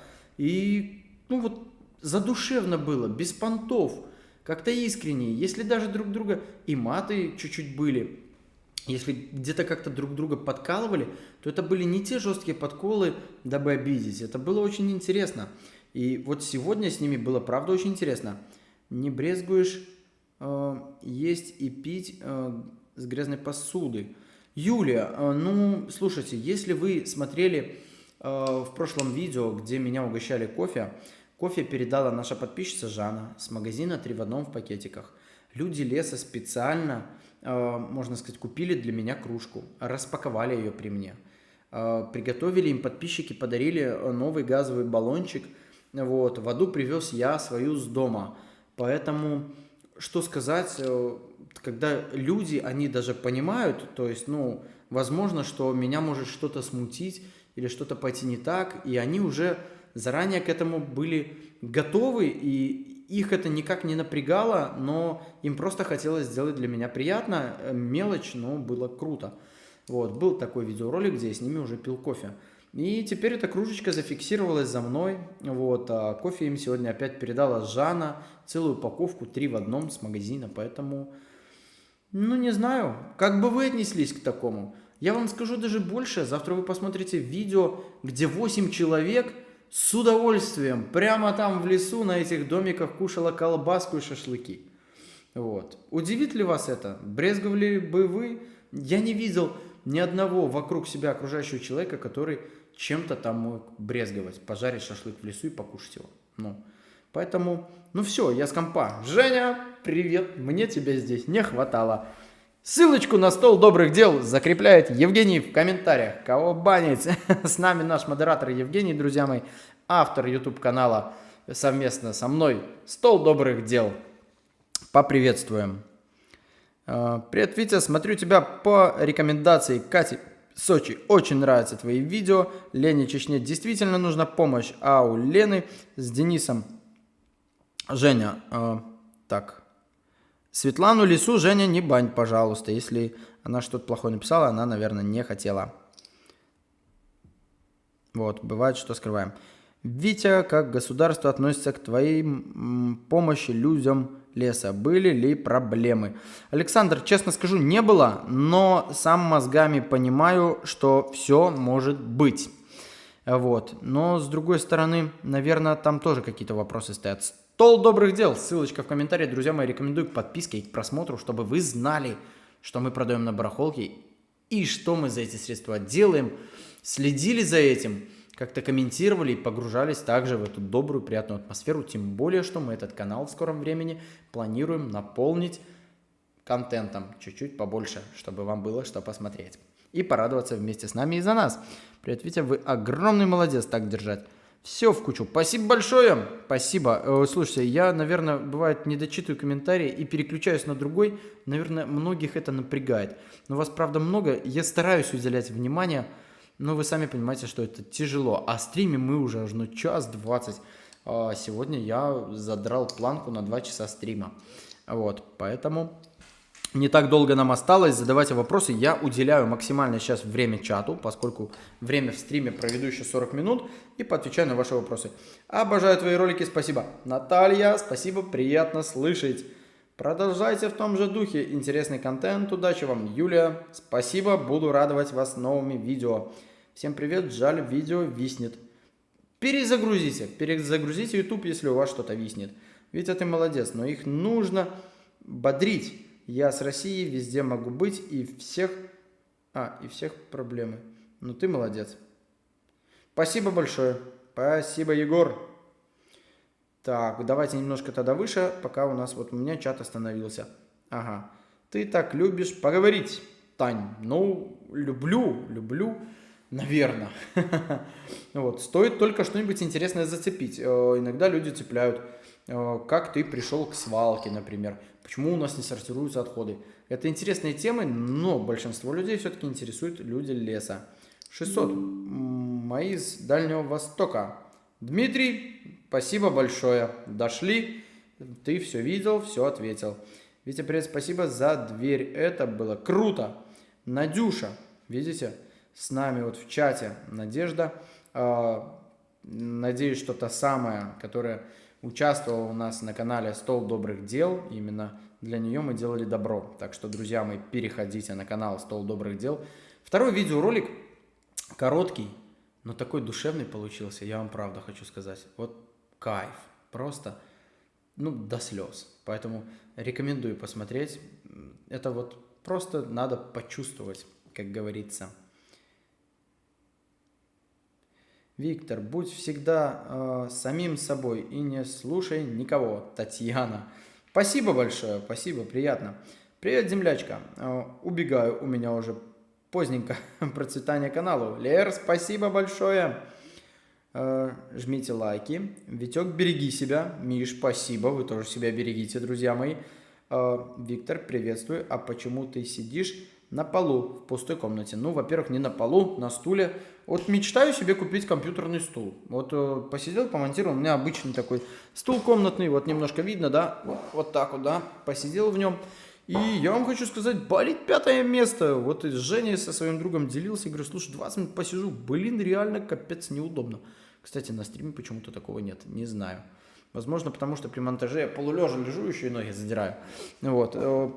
Надо время и желание поехать, купить хороший классный стул. Кстати, если кто-то долго работает за компьютером, у него есть удобный стул, можете порекомендовать какую-нибудь фирму, обязательно прислушаюсь. Это важно. Потому что посидеть в магазине 5 минут, потом купить, посидеть в нем пару часов и разочароваться будет очень обидно. Ведь у тебя есть дети. Конечно, Ольга, 2, мальчик, девочка. Все в комплекте. Витя, а как продвигаются дела с твоим с твоей мечтой, пишет Вера. О, Вера. Вера с нами давно, поэтому знает, что мечтаю я о мусоросортировочной станции. Слушайте, общался на разных уровнях с людьми по поводу мусоросортировочной станции. Даже если у тебя будет $500 000 баксов, Открыть возможно, продержаться на плаву практически нет. По определенным причинам, но если хотите, расскажу немножко позже. Отличился ли один российский рубль от белорусского, что на 1000 рублей России можно купить? Я знаю в то, что в Беларуси нет. Например, по лавашу 60 рублей, почти 20 лавашиков, а в Беларуси. Я не знаю, сколько в Беларуси можно купить лавашиков за 60 рублей России. За 100 рублей России, наверное, можно купить плюс-минус, ну, может, я ошибаюсь, поправьте, где-то 4, наверное, так. 20 лавашков у нас за 60 рублей точно не купишь. Ну вот. Юля очень симпатичная женщина. Я бы не против и заутить. Ничего себе. У Юли есть Александр. Я думаю, что он будет против. На самом деле, их чувства, то, что я снимал сегодня, вот это чувство. Не те, что у Лены с Денисом. А вот тут в этих видео раскроется много сути, и вы все поймете. Это круто. И понимаю, что эти люди, они друг друга точно не оставят. Им там хорошо. Им вообще, что вы пишете, а они натерпелись в жизни оба. И они нашли себя. И, ну, вот я говорю, я сегодня с ними об этом очень долго беседовал. Это круто. Это очень круто. Твоему каналу сколько лет? 4. 4 года, Тань, каналу. 4. Недавно исполнилось 4. Сижу и думаю, вот Чечне сейчас тепло, а это же в ее буржуйке столько копеек добра. Капелек, прошу прощения. Да, Инна, да. И я вам с гордостью от всех тех людей, которые поддержали и копеечкой физически, хочу сказать, Чечне сейчас тепло. Это точно. На стриме вы отвлекаетесь, не думаете о стуле. Возможно, да, возможно. Видите, скоро Новый год, нужно им елочку нарядить, чтоб рядом растет. Конечно, по-любому. Снегурочка сами выбирает. С восторгом смотрю, как вы, Виктор, продаете. Вы гениальный продавец. Алена, спасибо. Мне даже писали, что... это тоже, это все... Вообще продажи, они зависят исключительно от настроения. Можете... Вот эту барахолку я был очень тяжелый, и мой заработок свелся, к минимуму. Это правда. Если человек на позитиве, если человек улыбается, если человек жизнерадостный, он останавливает людей, он общается, он передает свою энергетику, вокруг него всегда много людей, а это сопутствует продаже по-любому, как бы там ни было. Когда люди серые, хмурые, унылые ходят по рынку в поисках чего-то, смотрят на злых, недовольных продавцов, которые пытаются им что-то втюхать, покупать не хотят. Одни не хотят расставаться с деньгами, другие хотят их побольше приобрести. И между этими двумя людьми, продавец-покупатель, теряется вот эта вот нить, о чем может говорить. А когда идет покупатель грустный, а тут ехей, акция, скидка, распродажа, заходите к нам, покупай 2 пачки фломастеров, 3 в подарок. Люди такие, что происходит? Ты что, чувак, ты кто вообще? И давай с тобой общаться. Конечно, это круто. Так, люди леса пусть построят там себе дом из шурупов или суруп, не понял. Деревьев там много. Из срубов. Ой-ой-ой. Комментировать все гораздо, друзья мои. Сколько я читал комментарии. Выкопай им буржуйку. Землянку. Вот вы завтра посмотрите видеоролик, как круто 8 человек исполняют эту идею. Комментаторов много. Пишут, помоги собачкам, стерилизуй, привези корма. А поддерживают даже вот в донатах, вы видите, единицы. Я скольким людям говорил, давайте скинемся. Я не против. Давайте вместе как-то сделаем. Вот 8 человек отозвалось. Может, больше людей отозвалось, помогло сдалека как-то. Писать оно легко. А вот сделать... Приедьте в лес, постройте дом со сруба. Угу. Как быстро придет лесник вас нагибать, мне интересно, за этот дом. Да. Все узнаете завтра в видеоролике. В новом анадоме, в старом анадоме. Тепло, холодно, все будет. О чем речь? Обо всем. Свет леса, никто вас не хотел банить, просто ваше сообщение не пропустил YouTube. Да, Светлана Лиса, не обижайтесь, пожалуйста, действительно бывает, когда люди пишут какую-то агрессию, политику, либо маты, YouTube не пропускает такие комментарии, люди думают, что это мы их удаляем. Нет, мы их не удаляем, у YouTube есть еще своя модерация, друзья мои, это правда. Вот. Самара, привет. А если опять снесут жилье? Наташ, мы никак на это повлиять не можем. Ну вот снесут, ну а что делать? Ну вот снесут. А если не снесут? Те домики стояли много-много лет на самом деле, пока не стали вести трассу газа и кабелей. Вот. Ну, новая стройка началась. Поэтому, может, снесут, а если не снесут? Представляете, зимовать хотя бы есть где. Ну, это по-разному. Витя, давай сделаем шкалу на маленькую баньку, мы поддержим. Шкалу на маленькую баньку. Интересно, прикольно. Вот. Ну, Марина, не думаю, правда. Я не думаю, что найдутся тут желающие.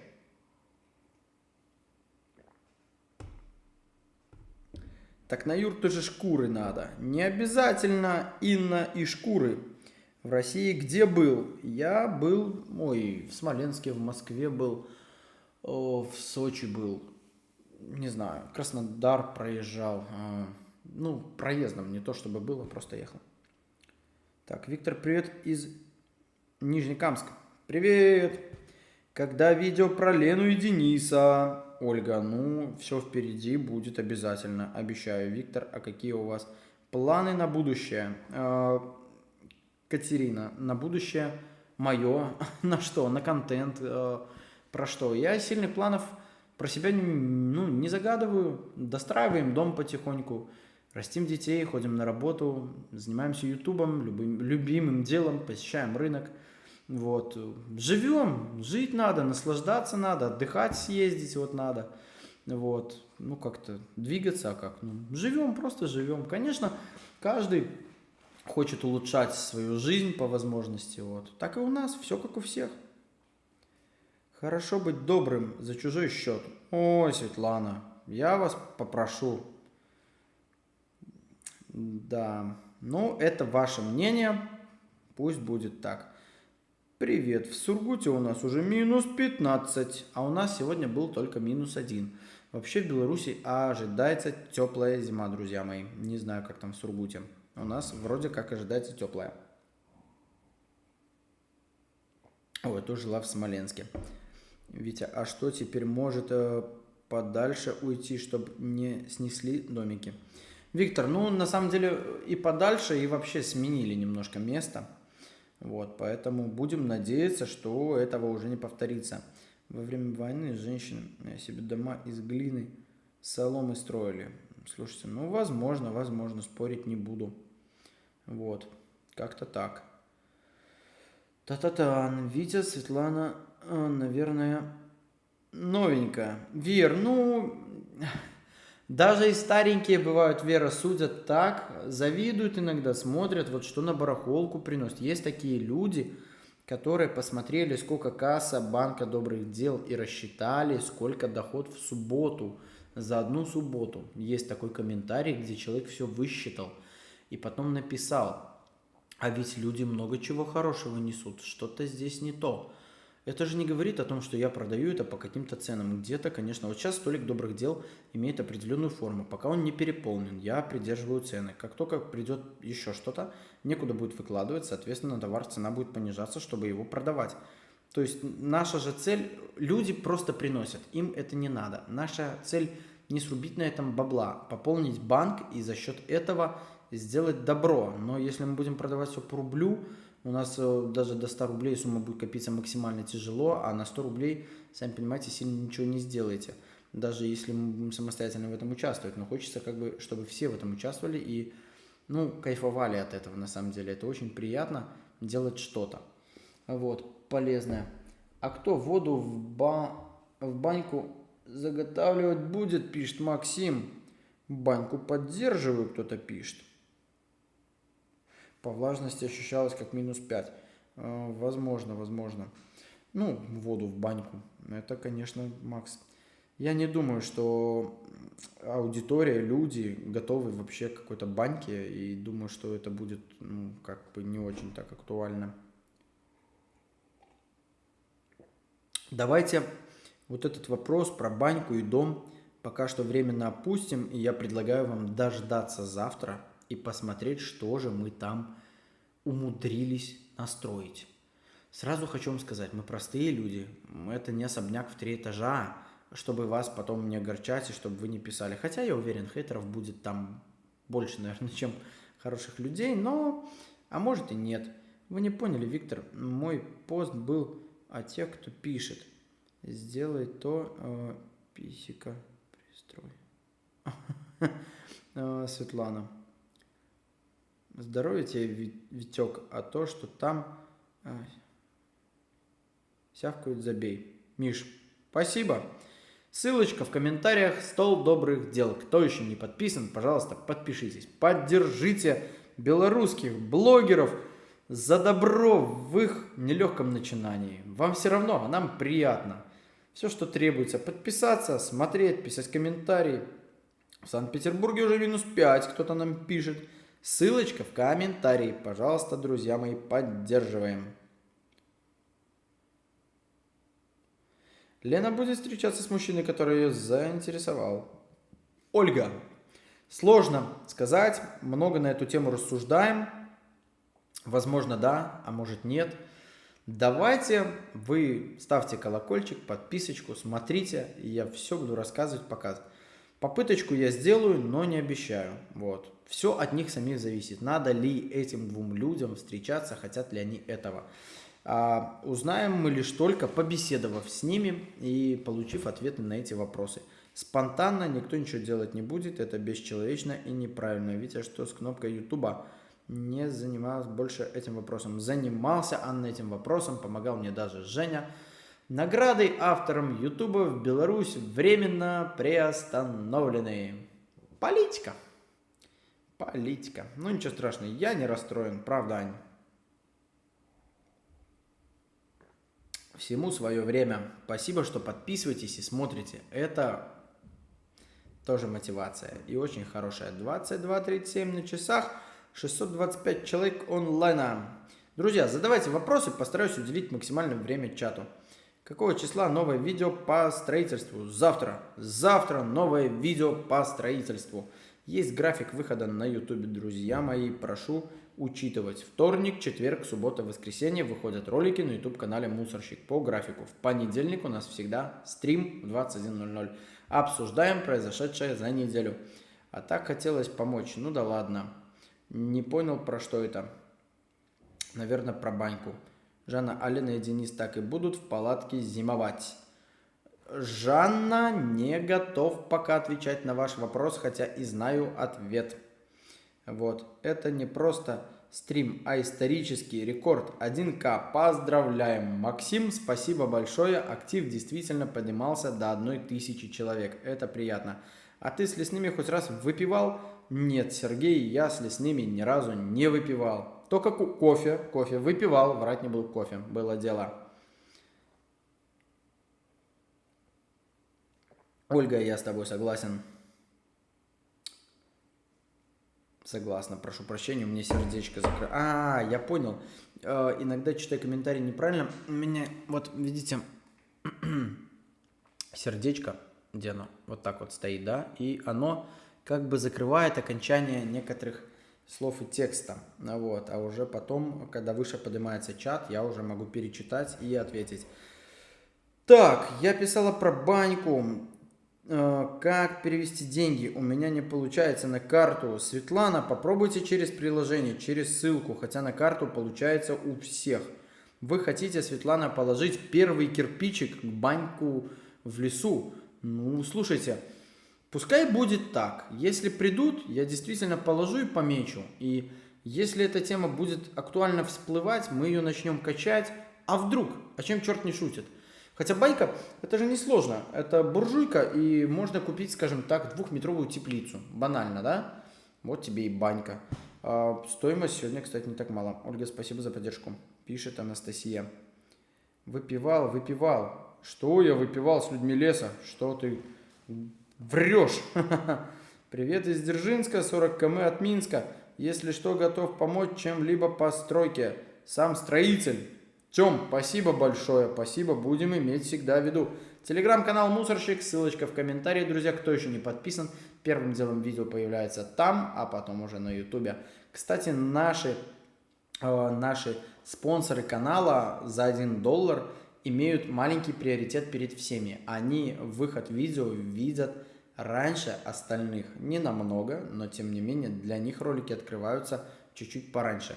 Ну, я же должен как-то и поддерживать людей, которые поддерживают меня, и давать им вот некоторые бонусы, пусть даже и вот в таком формате, потому что есть действительно долгожданные видеоролики, как вот сейчас вы ждете вторую часть стройки, не знаю, огорчу я вас или нет в этом плане, вот, но тем не менее это круто. Главное, что мы это сделали, мы с друзьями классно провели время, пообщались, я от этого получил массу позитивных эмоций, мне это все понравилось, и мы сделали огромное дело. Но уже понравится вам или нет, мы узнаем завтра из количества просмотров, лайков, дизлайков, комментариев, репостов, из полной аналитики.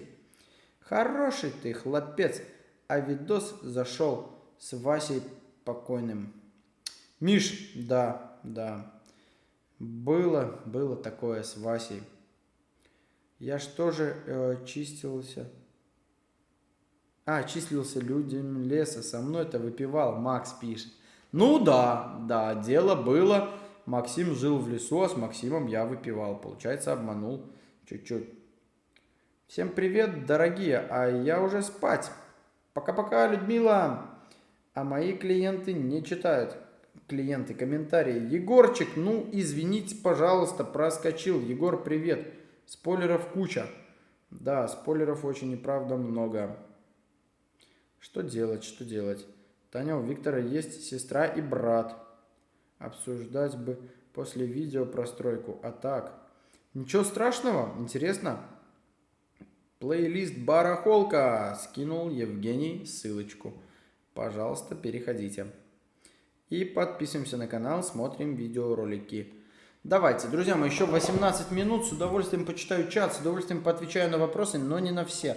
Чтобы сильно не терять ваши интриги к будущим видеороликам. Я и так, мне кажется, порой на стриме рассказываю больше, чем положено и больше, чем нужно, что не есть правильно. Это не ламинат, это плитка, а лампы предназначены для террасы, на самом деле очень много метров, но тут у меня слабая люстрочка, поэтому вот, чтобы как-то хоть чуть-чуть себя подсветить, вот, ну и сделать какой-то фон получше. Разрядился. Ха-ха, с добрым утром. Так, попробуем поставить на зарядочку, поскольку чата не буду видеть. Сейчас буду с компьютера открывать чат. Ладно, друзья мои, пару минут, если я не читаю ваши комментарии. Разрядился телефон. Как я это пропустил? Сейчас с компьютера мы откроем YouTube. И будем читать ваши комментарии. Та-та-та-там. Переходим. Так, где же наш стрим? Буквально одну минуточку, и я к вам вернусь. Вот эфир. Ага, звук надо убрать. Ну, давай. А как ты будешь, не будешь? Ага, хорошо. Сейчас, ребята, одну секунду, а то вообще зависнем. Та-та-та-там. Давай. Звук. Спасибо. Та-та-та-там. Всем привет. Еще раз. Вы снова на YouTube-канале Мусорщик. С вами Витек на связи. В сегодняшнем стриме мы обсуждаем люди леса, выживание, барахолку, стройку Лены, свидание Лены и Вячеслава, и выживет ли Денис этой зимой. Как много у нас обсуждений и тем на самом деле уже нема. Витя, лампа еще живая. Это как у Жени нема. И Женя, Егорчик, ну конечно живая, конечно. Почему Ленка Чечня? Потому что фамилия Чечерина, она сидела в тюрьме 12 лет за убийство. Кто не в курсе, И ей дали в тюрьме такое погоняло, как Чечня, благодаря ее фамилии. Так, всем доброй ночи, у нас время час ночи. А у нас 22:45. Ведь ты очень порядочный парень. Наталья, спасибо большое, лестно, приятно, спасибо. Так, Макс, дядя Сереге, привет, передают Дима. Так, интересно, Купцова вспомнит, как в начале 2000-х в бане в сторону Жданович работала уборщицей вроде. Мой муж ее сразу узнал.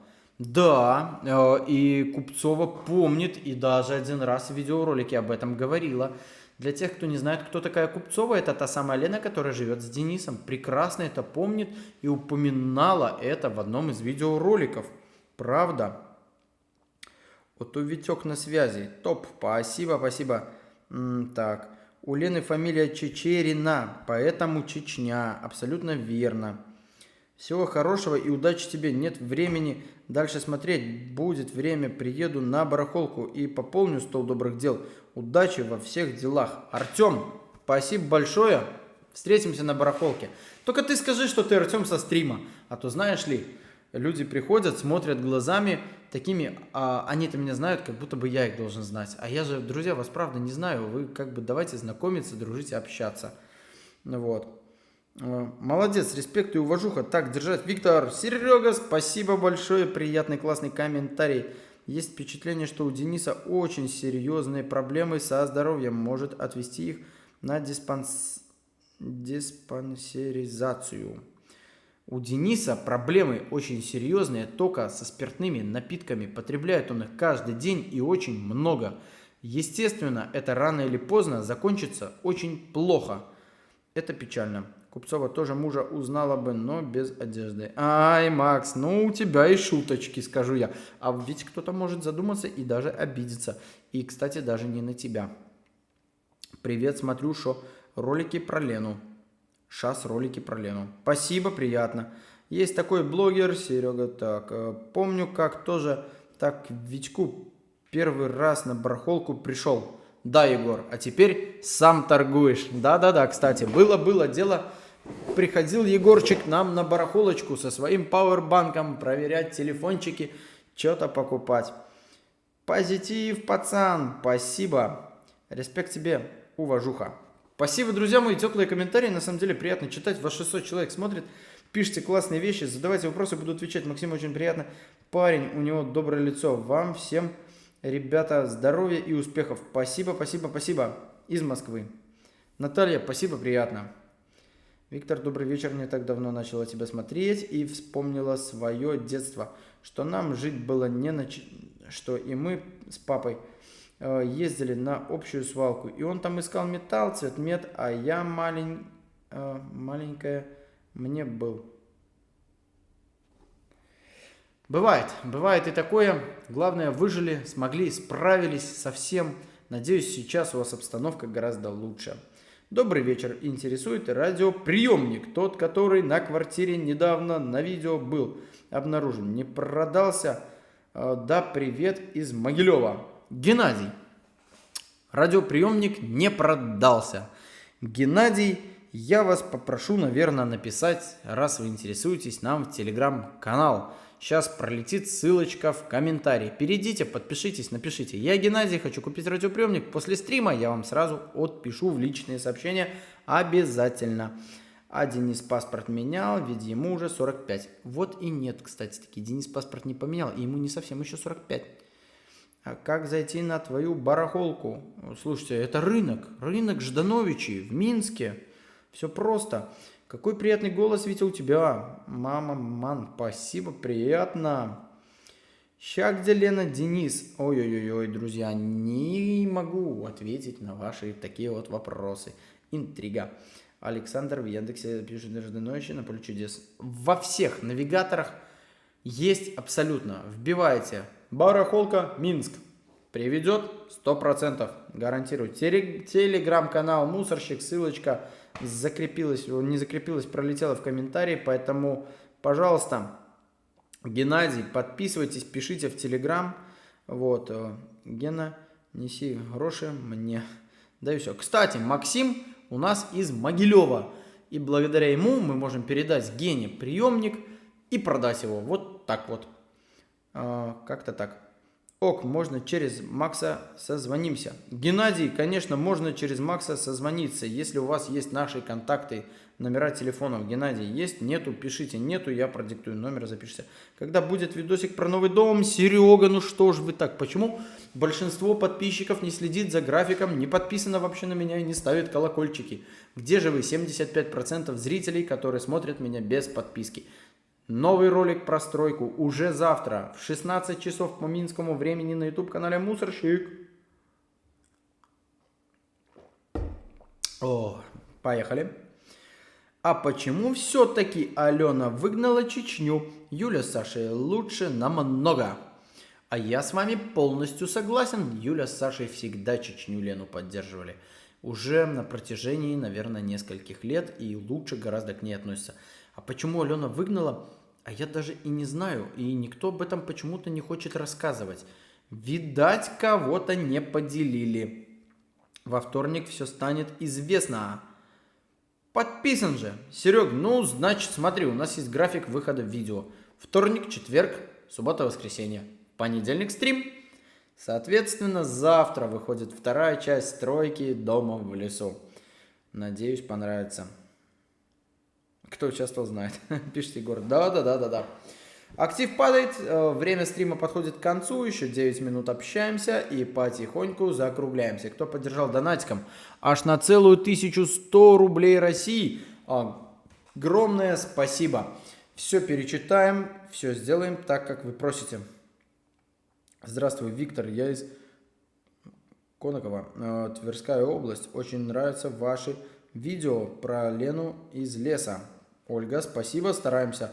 Слышала в предпоследнем видео, ты любишь раритет посуды, особенно СССР. Можешь, пожалуйста, детский кремом не так сильно будет обветриваться. Спасибо большое, спасибо. Александр, спасибо. Всем бобра, я спать. Всем бобра, я спать. Интересно, Чечня вообще собирается к себе съездить, дом посмотреть? Сложно сказать. Сегодня да, завтра нет. Сегодня да, завтра нет. Сегодня да, завтра нет. Пока нет определенности. Ждем стройку. Дэн завтра уже в 16 часов по минскому времени. Ставьте колокольчик, оформляйте подписку и не пропускайте новых видеороликов. Привет, Латвия! Спасибо большое из Латвии. Если закроют свалку, построят завод. Не построят завод. Можете... Слушайте, ну это экономически невыгодно. Не то, чтобы строить завод, невыгодно. Невыгодно, чтобы он вообще сосуществовал. Это правда. Тема о мусоре, она очень такая актуальная. И мусор закапывают за огромные деньги, а сортировать за копейки никому не надо. Пытаются, делают, да, но это капля в море на самом деле. Строят новую сортировочную станцию, но новый полигон строят куда быстрее, чем сортировочную станцию. Виктор, отличный стрим, спасибо за то, что вы делаете, за то, что собирали нас неравнодушных вокруг себя. Жанна, спасибо большое, приятно читать. Вот. Виктор, ждем завтра, обязательно. Правильно я понимаю, Жанна – это та самая Жанна, которая передает кофе 3 в одном. Потому что ник, но больше ничего не видно. Жанна, ну, надеюсь, это ты. Спасибо большое за твое неравнодушие. Это очень приятно. И если это ты, сегодня я все отвез в лес, что было передано в субботу. Правда, этот видеоролик выйдет, скорее всего, уже в четверг. Но поверьте мне, это доставило море удовольствия людям. Так, ого, Макс, совсем интересно. Так, Макс, ну... Меня пропустил опять. Ну как так, Максим? Мало кто знает, что нас было 8, а вернулось 7. Егорчик или Вячеслав, а может Димон решил заночевать в гостях у Чечни. Завтра все узнаете.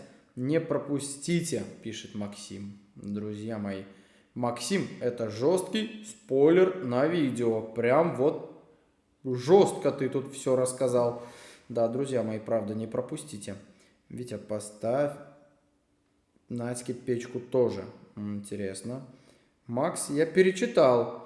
Зачем ты спойлеришь наше видео? На 597 человек аудитории. Леня 2. И они разные. Очень сильно одной. Только дал 20 рублей, а второй дает на продажу. А вторая дает на продажу. Александра Киф. Всегда даю и той Лене за съемку уже на протяжении года по 20 белорусских рублей. Но Лена, которая с Денисом, умудряется что-то еще находить и на продажу. И благодаря мне она это продает. Поэтому как-то так. Макс, не пугай. Главное, чтобы не Димка. Это я. Жанна, понял. Спасибо за вашу добрую душу. Надеюсь, вам это тоже доставляет удовольствие. Виктор, а что такое вал на свалке? Ну как, вал, мусор идет валом, горой, бульдозеры двигаются, движется вал. Многие пропустила. Вы построили дом, Леня? Татьяна, завтра выходит новый видеоролик. Если вы его не пропустите, в 16 часов уже начало. Можете зайти попозже посмотреть. Но завтра все узнаете. Завтра финиш, конкретно стройки.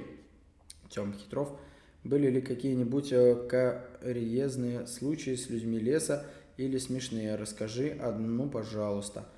Слушай, смешных не было, как правило, были ужасные на самом деле. Это когда по незнанке там вот людей лишали жизни. А со смешных историй сложно что-то вспомнить на самом деле. Сходу особенно.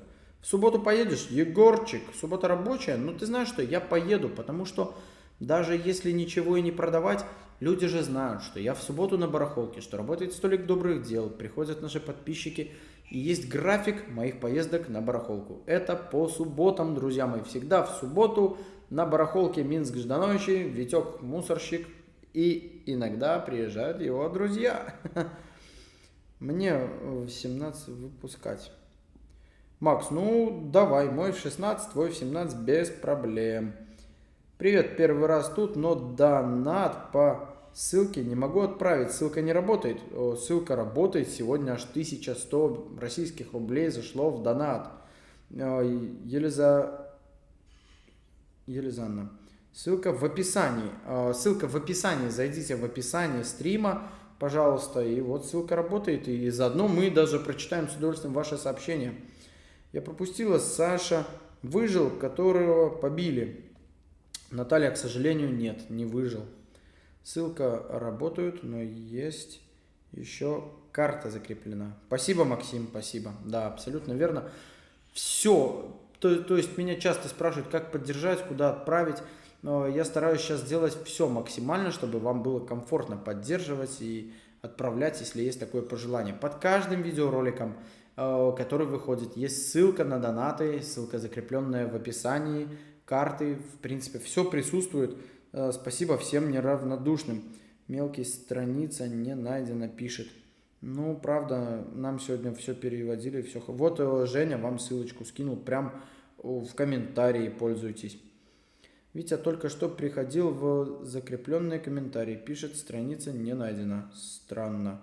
Хорошо, Женя вот прислал в комментариях ссылку на донаты, друзья мои. Кто хочет, пользуйтесь, поддерживайте. Вот. Также и карта закреплена. Мне интересно, с донатами аж на 1000 рублей что построить можно? Татьяна, кажется, вот люди 1000 прислали, не обязательно же построить. Кто-то пишет по-разному. Были такие комментарии под донатом на сигареты, на молоко, на кефир, на батон, на тортик, кто что. Есть донаты, которые на развитие канала. Правда, человек пишет, вот я там себе потихоньку собирал, купил GoPro камеру. То есть, у людей пожелания разные. На корм собакам были такие донаты. Вот купи корм собакам. Покупал, делал, правда. Вот Северный прям большой мешок пожелал купить корма собакам. Почему нет? А вот и донатик. Спасибо большое. Комментарий только я не прочитал, звук колонок выключил. Ай-яй-яй-яй-яй. Сейчас попробуем запустить заново. Дабы не обидеть вас. Пропустил ваш донатик. Сейчас, одну минуточку, я зайду и пересмотрим, что же там произошло. Так, секундочку.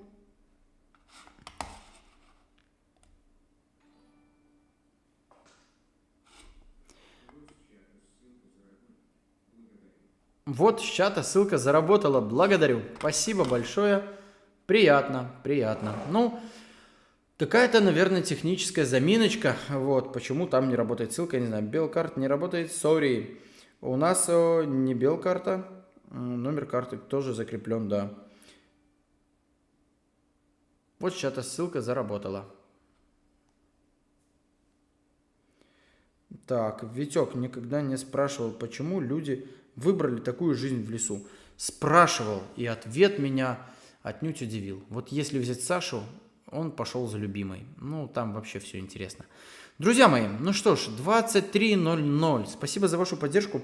Спасибо за теплое общение и за стрим. Сегодня я хотел его провести 2-часовой, не 3-часовой, очень сложно, тем более, что завтра на самом деле и на работу, и мне, и вам до 12 сидеть, это правда сложно. Я выпиваю вот такой вот графин воды за стрим, развожу ее, кстати, с какой-то лимонной штучкой. Очень приятно пить и полезно, вот чего и вам рекомендую. Спасибо за поддержку. Завтра в 16 часов по минскому времени «Люди леса», «Стройка», «Лена Чечня», вторая часть. Смогли ли блогер в команде друзей построить дом? Да, нет, ответы на вопросы все в видео. Что получилось, как реагировала Лена, какой палкой нас била, была ли она довольна, либо послала всех далеко и надолго со своей стройкой. Смотрите, не пропустите, видеоролики выходят вторник, четверг, суббота, воскресенье. До новых встреч, с вами был Витек Мусорщик, наши модераторы, наши друзья. Спасибо за стрим, пока, до понедельника.